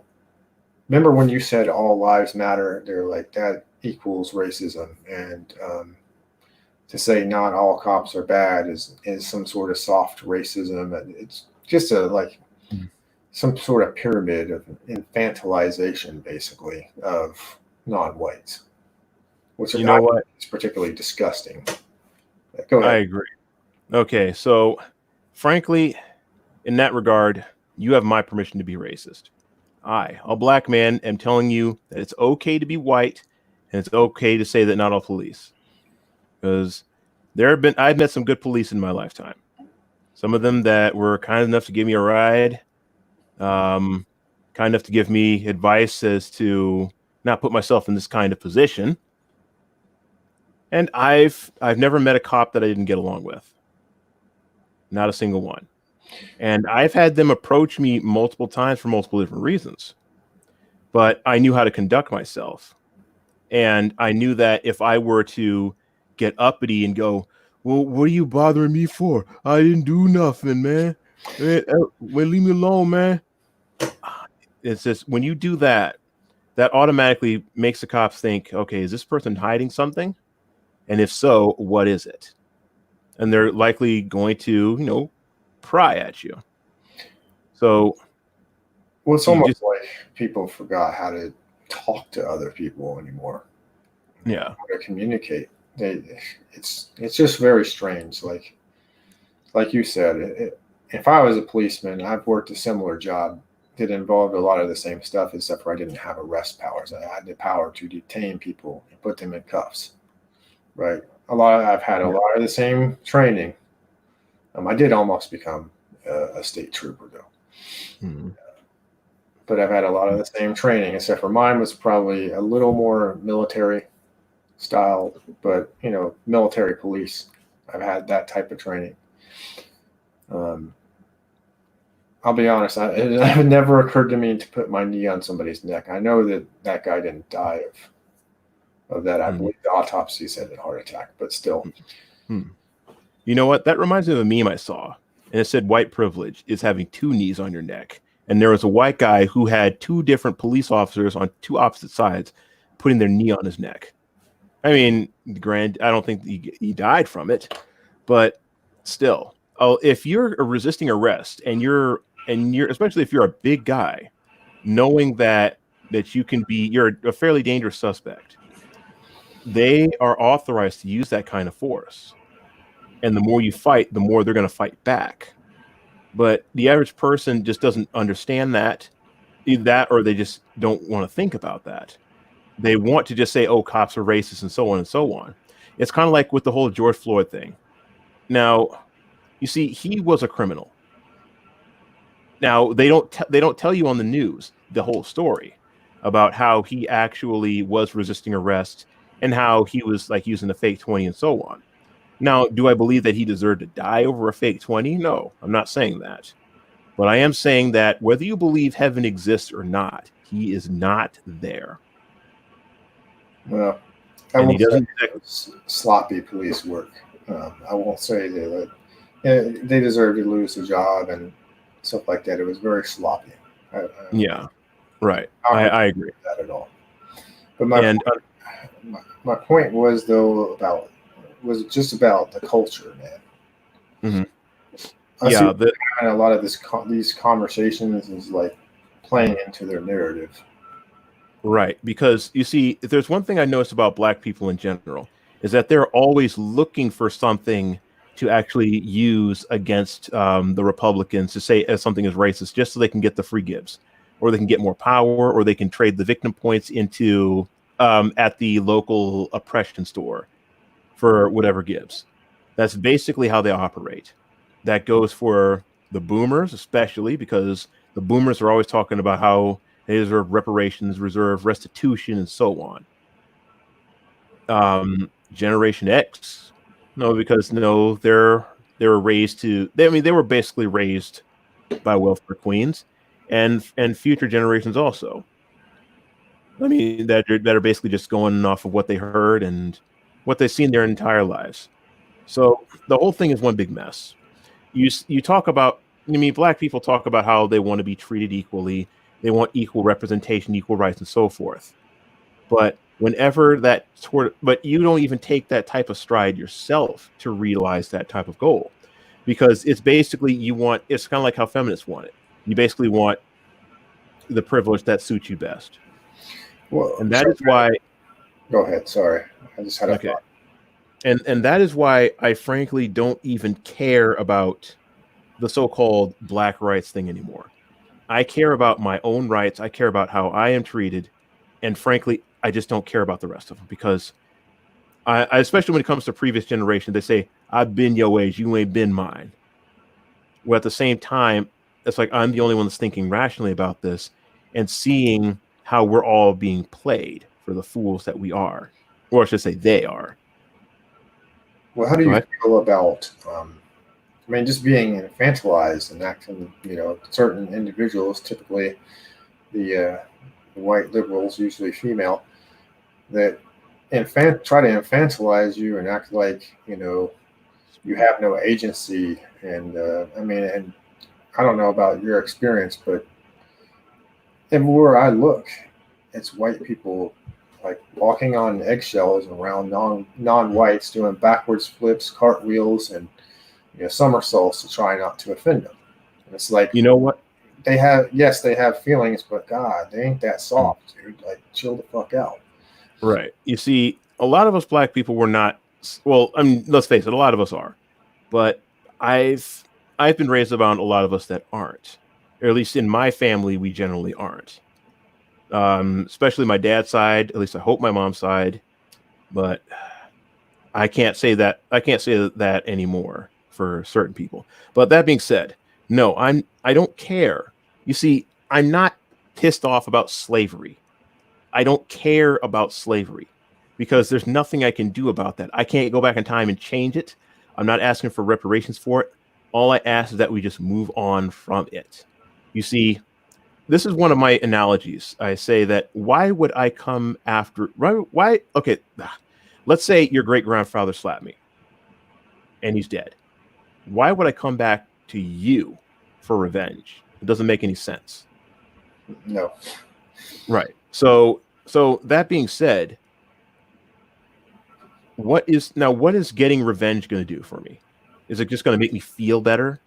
It's kind of like how a lot of the retarded Albanians, they want revenge against the Serbs for the wars that happened in the Ottoman Empire, when it was the Ottoman Empire that started the war in the first place. Yeah. I repeat, Albanians are retarded. But I'm sorry. Go ahead. I actually encountered them in Kuwait, the Albanians. Yeah. Seem like hardened dudes. They seem pretty tough. They're retarded. And if they all died, minus the Orthodox Church, I wouldn't care. But going forward, yeah, you could tell I do not like Albanians at all. But going forward, you see, when you dwell on the past, when you're dwelling on the past your entire life, you keep yourself in that stagnant mentality. You're not moving forward. Because I noticed that a lot in the black community. Like, why is nobody moving forward? And I realized if I stay around here, I'm going to end up like you guys. Now, I forgot what I was about to say because we went on that tangent about the Albanians. Same here, dude, because I had a thought and I was like, I lost it once you started talking about how retarded the Albanians were. But it's back now. I was going to point out, like, when it comes to revenge, it's a waste of energy. It puts a lot of strain. Like, if you're pissed off, like all pissed off about something, and it just keeps eating at you and eating at you, it's a drain. It's an emotional mental. It can even affect you physiologically. It's just a drain. It's not an emotion that I would really want to keep around. I think that's why I don't sweat shit, especially small shit. Mm-hmm. People, will apologize, for stuff, and I'm just like, dude, I don't give a fuck about that. Like, that's water under the bridge. Now, there are certain things that will, that push my buttons. I'll just say that. Or, I mean, some of the stuff I put on this channel, some people might try to say that's revenge. It's not revenge at all. It's more of a public service announcement about a particular grifter, but we won't get into that. That's kind of been the focus of my channel for a while, and I'm trying to get more into what I'm doing now, which is interviews and talking about interesting stuff with interesting people. So I do have one more question, since we're starting to wind down and we're not really getting any questions from the audience. Mm-hmm. Explain this horse fucker thing that they got going on in this server. Okay. Because I wanted to end on something lighthearted, man. All right. Okay. We can do that. So the horse thing, that originates to the time where I admitted that I watched horse porn before. Now, I mean, yes, it's no secret that I do like horses. I've always been into like horseback riding as a kid. Okay. All right. I wasn't sure what you were meant by like. No, go ahead. I'm not talking about the sexual thing. One of my favorite shows as a kid was Mr. Ed. Yes, I watched that a lot. No, I was never into My Little Pony. I liked Mr. Ed. And this was back in the 80s, early 90s, when this would air on Nick at Night. And I used to always be fascinated how the horse would move his lips. And I asked Mom, well, how does the horse know how to talk? Mom said, the horse can't talk, Shogun. They just put peanut butter in it in its lips or in its gums, and it licks it off. And that's how they make it look like the horse is talking. So yeah, that kind of sparked my interest in horses. I used to look up encyclopedias about horses, zebras and stuff, like their level of intelligence. Went on a Boy Scout trip where I got to ride horses. That was fun. Got to learn more about horses. And I remember one time in high school, we were talking about porn in speech class. And one guy, and the teacher mentioned it, and then one guy was like, nah, I'm not kind of interested in the porn that they're interested in, because they're like in kind of animal porn. And people were laughing. One girl was laughing. She said horse porn. And I'm thinking, is horse porn really a thing? So, of course, I didn't look it up while I was in high school. It was sometime after that I actually looked it up and discovered that, wow, horse porn was actually a thing. Yeah. And I saw some, this is back when Adobe Flash was really popular. There was a site called funnypictures.com, and you'd send these like greeting cards to people in the mail, in your email. And one of them was about horse porn, talking about how the horse can ejaculate 100 and 200 milliliters of semen with every orgasm. And sometimes could be as great as 300 milliliters. I thought that was funny. And yes, when I was blue pill, I was a porn freak. There are all different types of genres of porn that I liked, but I just didn't like porn with actual guys in it, because it's like when there's a guy in it, that's when I lose my wood, and that's when I was turned off. I said, okay, the other guy just makes it gay. I'm not into porn now, because ever since taking the red pill, I just distanced myself from that, and I said, yeah, finally getting away from the stuff like I've always wanted to, because I never really wanted to like porn. It was just my escape for me being so blue pill. But yeah, horse porn was something I randomly discovered and said, well, the horse is not a guy, and I don't really feel any even though I don't feel attraction to the horse, I don't actually feel repulsed by the horse either. So that is why I actually saw a few videos on horse porn. Figured as long as there was a chick in it, the animal just didn't count. So I had considered using in a thumbnail that I know there's a picture out there that's supposed to like represent you as Uncle Ruckus, you know, with a horse involved. Yeah, but I didn't think anyone would get it, so I was like, yeah, you know, Okay. I'll go with Yeah. what you sent me, which I guess I can also ask you real quick since we got a few more minutes.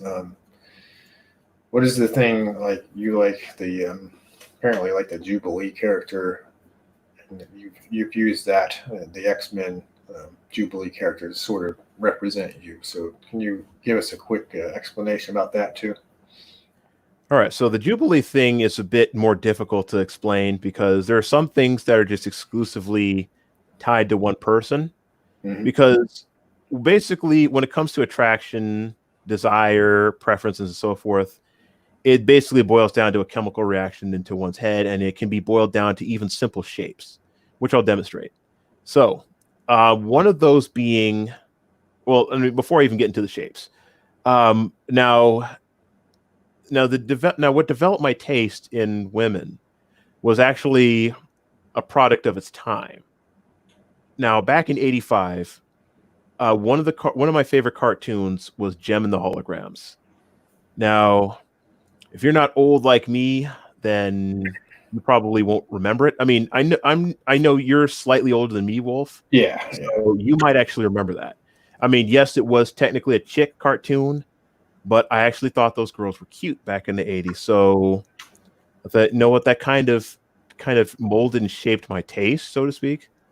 And I kind of realized that subconsciously I liked pixie cuts and solid black hair.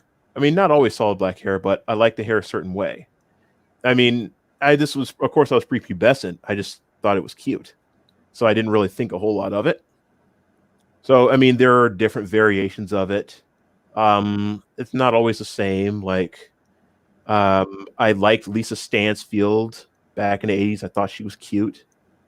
Another one, although her hair was dyed orange. The one chick who did "Sweet Dreams Are Made of These." Uh, Who am I to disagree? Oh, you know what that is? yeah, I know the song. I forget who did that. The Okay, original. It's been covered several times. right. I'm talking about the original from '85. Okay, well, yeah, stuff like that kind of shaped it. It was, and pixie cuts were largely where worn more tastefully in the '80s because, at least in my opinion, that if it didn't look good on you, then you just didn't wear it. And but nowadays you see women wearing it because they see it's empowering. So there was also Krista from Fern Gully. That was a big one. Jubilee was just another one. I just happened to like Jubilee the most. Okay. Every so often there was, but yeah, ultimately it kind of boils down to shapes because it's because like the eye shape, the shape of the head, and the hair and so forth is what ultimately does it. I mean, things could be simplified to similar to like how an umbrella shape goes. Of course, that one is really hard to explain because there's a lot of memories that just get tied up in things like you see an object and it immediately reminds you of something because you had a certain deep emotion or a feeling that was going through you at the time. So years down the line, when you see that, it kind of stirs up that emotion subconsciously again. It's similar to how when I hear that one pop song that goes, "Hey baby, hey baby, hey," this was from Hmm.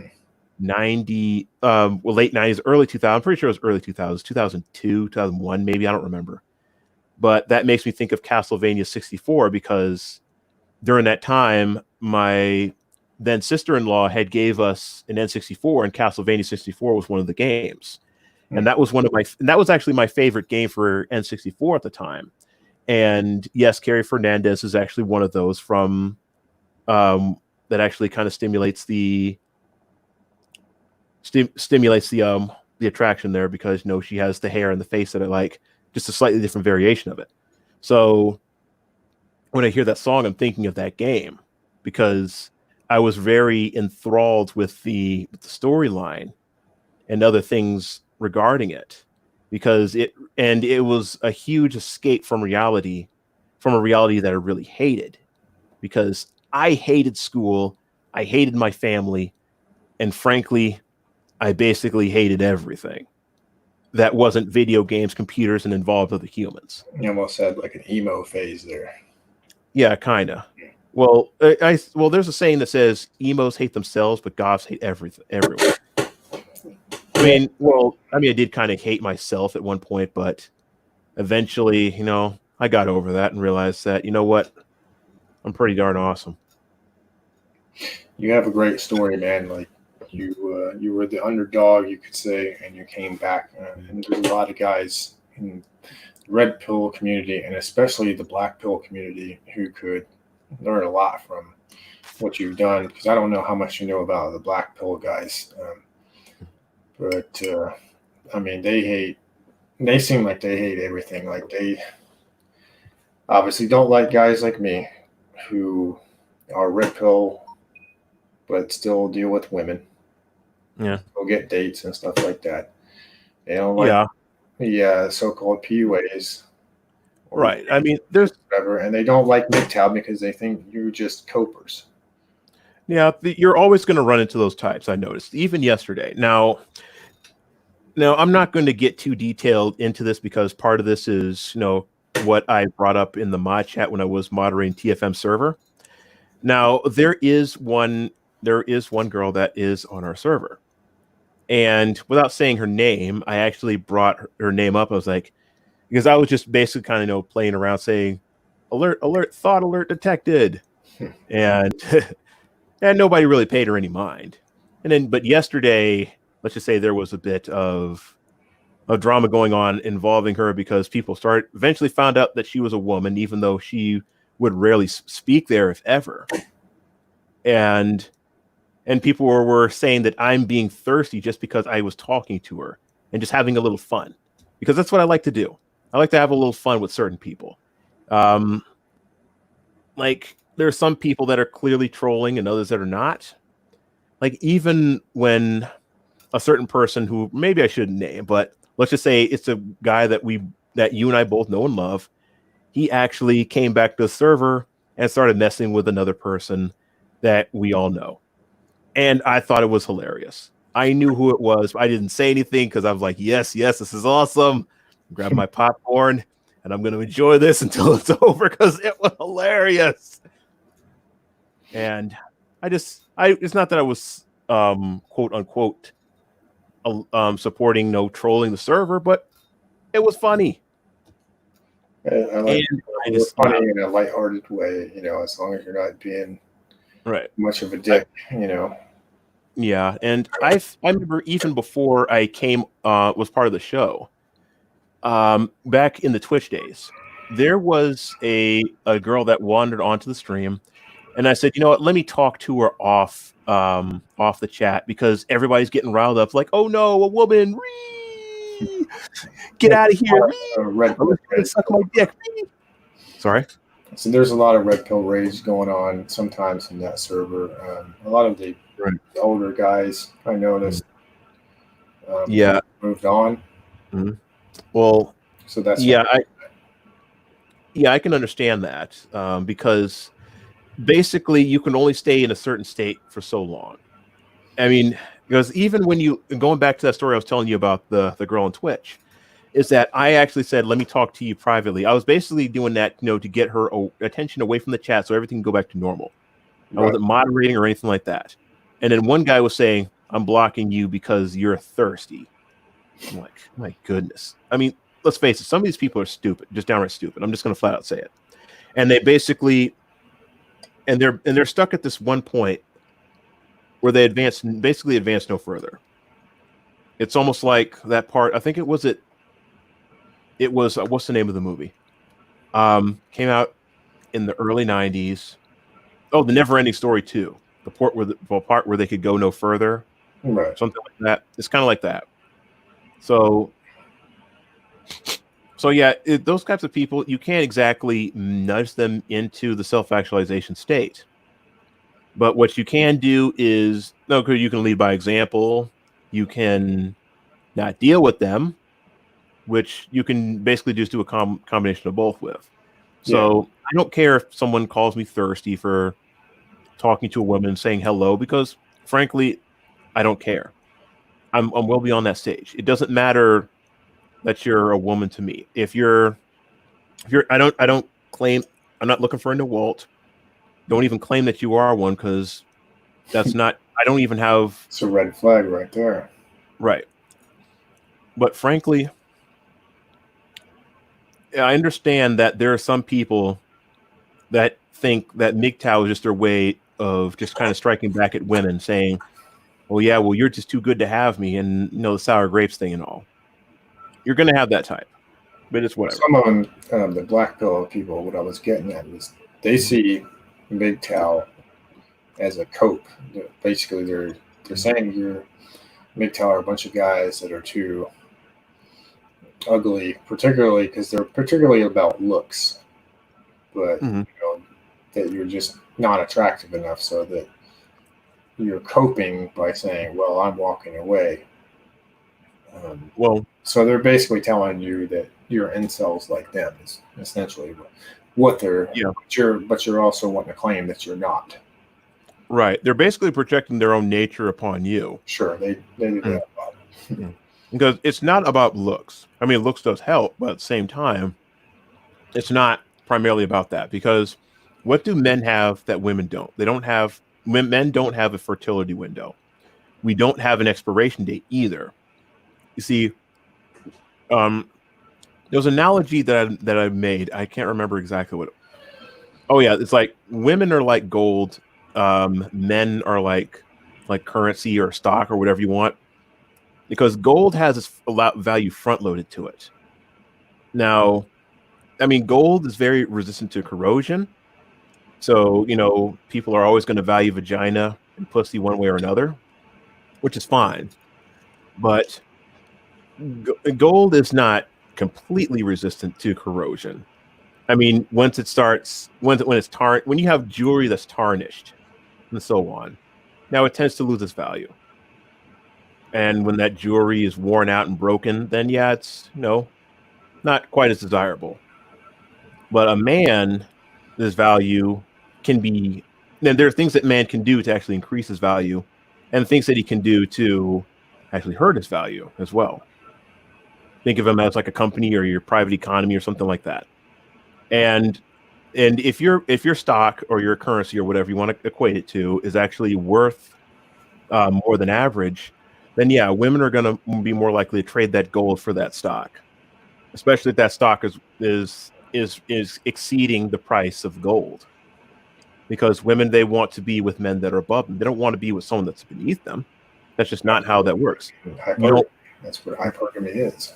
Right. I mean, even as a man, would you worship? Let's say something was a god, but that god was beneath you. Would you worship that god? Absolutely not. No. So we do have one quick question as we're winding down. What is your opinion on waifus? I'm guessing about sex dolls, particularly. All right. Okay. So in regards to sex dolls, now, ultimately, I say that's better than fornicating with a real woman. I say that because in this day and age, there's so much that can go wrong. I mean, STDs, false accusations, false rape, and all that good stuff. Especially if you're living in a country that is not only very cucked, or in Europe's case, is an EU country where a lot of this stuff is mandated. It's daunting. So, and if with a doll, you're basically keeping all of that to yourself. So you're not hurting anybody where you're banging a doll. It may not be my very first choice, especially not initially, but I would much rather have the doll than pay for prostitutes. That's for sure. I mean, even though there is like a thrill aspect to holding a living and breathing woman, for some reason, it's like even feeling that she is breathing, inhaling and exhaling, even if I'm holding her close, somehow that turns me on a lot. The scent of a natural woman's breath. Now, you don't get that with it all. That's true. Now, you can't get you can't get unscripted conversations without a doll. But honestly speaking, a lot of women don't exactly have much interesting to say anyway. Especially that's one thing I've learned, because I've learned that a lot of times, well, and it's not just women, it's talking to people in general, that I get bored very fast because I'm not the type of person that cares about small talk. Even when it's something that I'm interested in and we're talking about it day in and day out, I'm going to get bored. I mean, unless we're talking about Serbia, I could talk about Serbia all day long. Or guns for my case. Yeah, guns too. That I like, because with Serbia, it's just a never-ending topic and always learning something new about it. But that brings me to something that I'm always learning something new about. That is something that is interesting to me because it's dynamic. But if it's something that I already know, or you're just talking about like how's the weather and talking about how your dog like plays with the puppies and is friendly with the kids, you get bored with that. Yeah. But yeah, the thing about waifus is that to each their own. I'm not judging anybody. If I personally don't mind having a doll myself, although it may not be my number one priority. But if I had a Jubilee doll, then yeah, I personally would never ever see myself trying to get with another thought again, because then I would be directing my sexual frustrations at that, because at least I'm not fornicating with them. They can't accuse me of anything, especially if they don't know I have it. Because a doll pays for itself in that regard. Okay, we got one more. They're coming out of the woodwork now. Okay. Why do you think a lot of white women support and donate BLM? Is it just virtue signaling? Oh, absolutely. Think of it this way. Now, before the civil rights movement, what side were white women on? They were mostly on the side of Jim Crow. And basically, Emmett Till would happen every other day, especially in the South. A white woman could accuse you of anything, whether there was proof of it or not. You would either A, go to jail, or B, the Klan would come get you in a lynch mob, hang you from a tree, set you ablaze, and that's the end of your story. Nobody cared. Except maybe your own people, and that's about it. So if you got lynched, you got lynched, and that was it. So when the civil rights movement came along, things began to twist a little bit, because you had some people that were kind of jumping on the bandwagon, and other people that genuinely believed it. But even during like a lot of the race riots, like Birmingham, Alabama, and stuff like that, you look at pictures of those people and you see that it's men and women that were anti-black. I saw one picture of a black woman walking down the street during the 60s.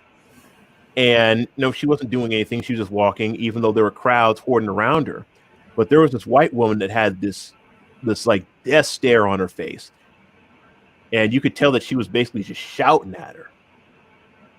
Now, I mean, because women, they basically go along with the cultural zeitgeist. And I understand why, because, look at the nature of females, because women are followers. They're not natural leaders. Where men lead, women follow. And they're going to follow because, women care more about being accepted. They want to feel secure, and they value security over freedom, of course. So it just makes sense from their psychological standpoint. But going into the civil rights movement, now a lot of this was hijacked by the feminists, especially the white feminists, because they wanted to strike back at men because blah blah blah XYZ stuff you already know. So they hijacked a lot of things in the civil rights movement, similar to how Antifa is hijacking the so-called peaceful protests. So if you think of it this way, when Lyndon B. Johnson, after John F. Kennedy was assassinated, now he started introducing the welfare state, and basically instituted affirmative action also. So, and white women, they basically wanted to benefit from that. They realized Jim Crow was going away, and the cultural zeitgeist was changing. So the leftist women, they actually just jumped on the bandwagon when it came to what was it called? Not the welfare thing. Oh, affirmative action. Yes. So with affirmative action, they say, well, we're oppressed too, because we're women. We're forced to stay at home. We don't want to stay in the kitchen and blah blah blah. So then Lyndon B. Johnson appended that, saying that okay, we'll extend it to not just minorities but white women too, or women in general. I mean, as a result, women are the primary beneficiaries of affirmative action, especially white ones.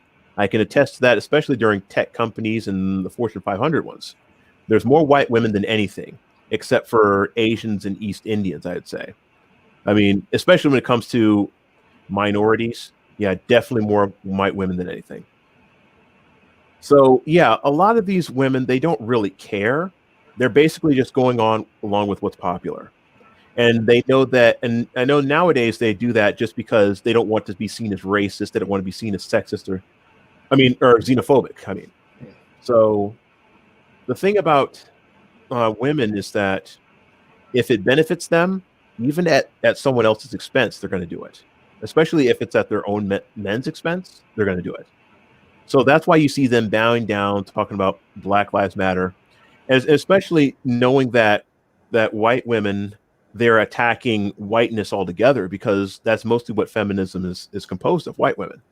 And when they're talking about like white people, they're talking about like traditional family values, Christianity, nuclear family, and all that good stuff. So they want to attack all that. They want to be liberated from all of that. And they realize, oh, wait, we're white too. So eventually they're going to start turning on us, probably. So we got to start virtue signaling for Black people and other minorities, even if we don't actually like them. So that's basically what they do. They just go along with the narrative and, hope they don't get called out or get smoked out, if that makes any sense. So no, when a white woman is virtue signaling, I don't trust her, because like I was saying before, white women, they used to persecute us. They used to lie to the white man to have us hung and set ablaze.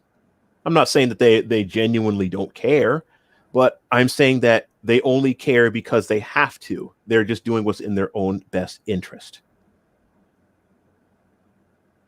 And I'm going to do a video about this. Okay, and you already plugged that. Excellent. We'll be looking forward to that. Well, I believe that just about does it.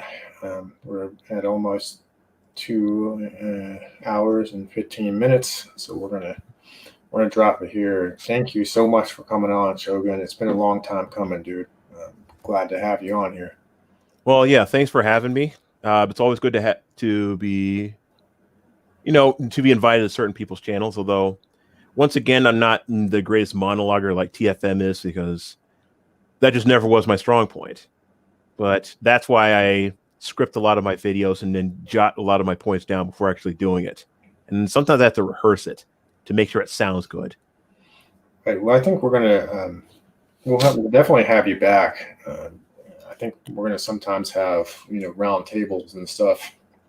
So we'll hit you up, and it's always good to have you throw your opinion out there. And, all right, great. All right, man. Well, thanks for being here, and we will see Anytime. you guys later. All right, see ya.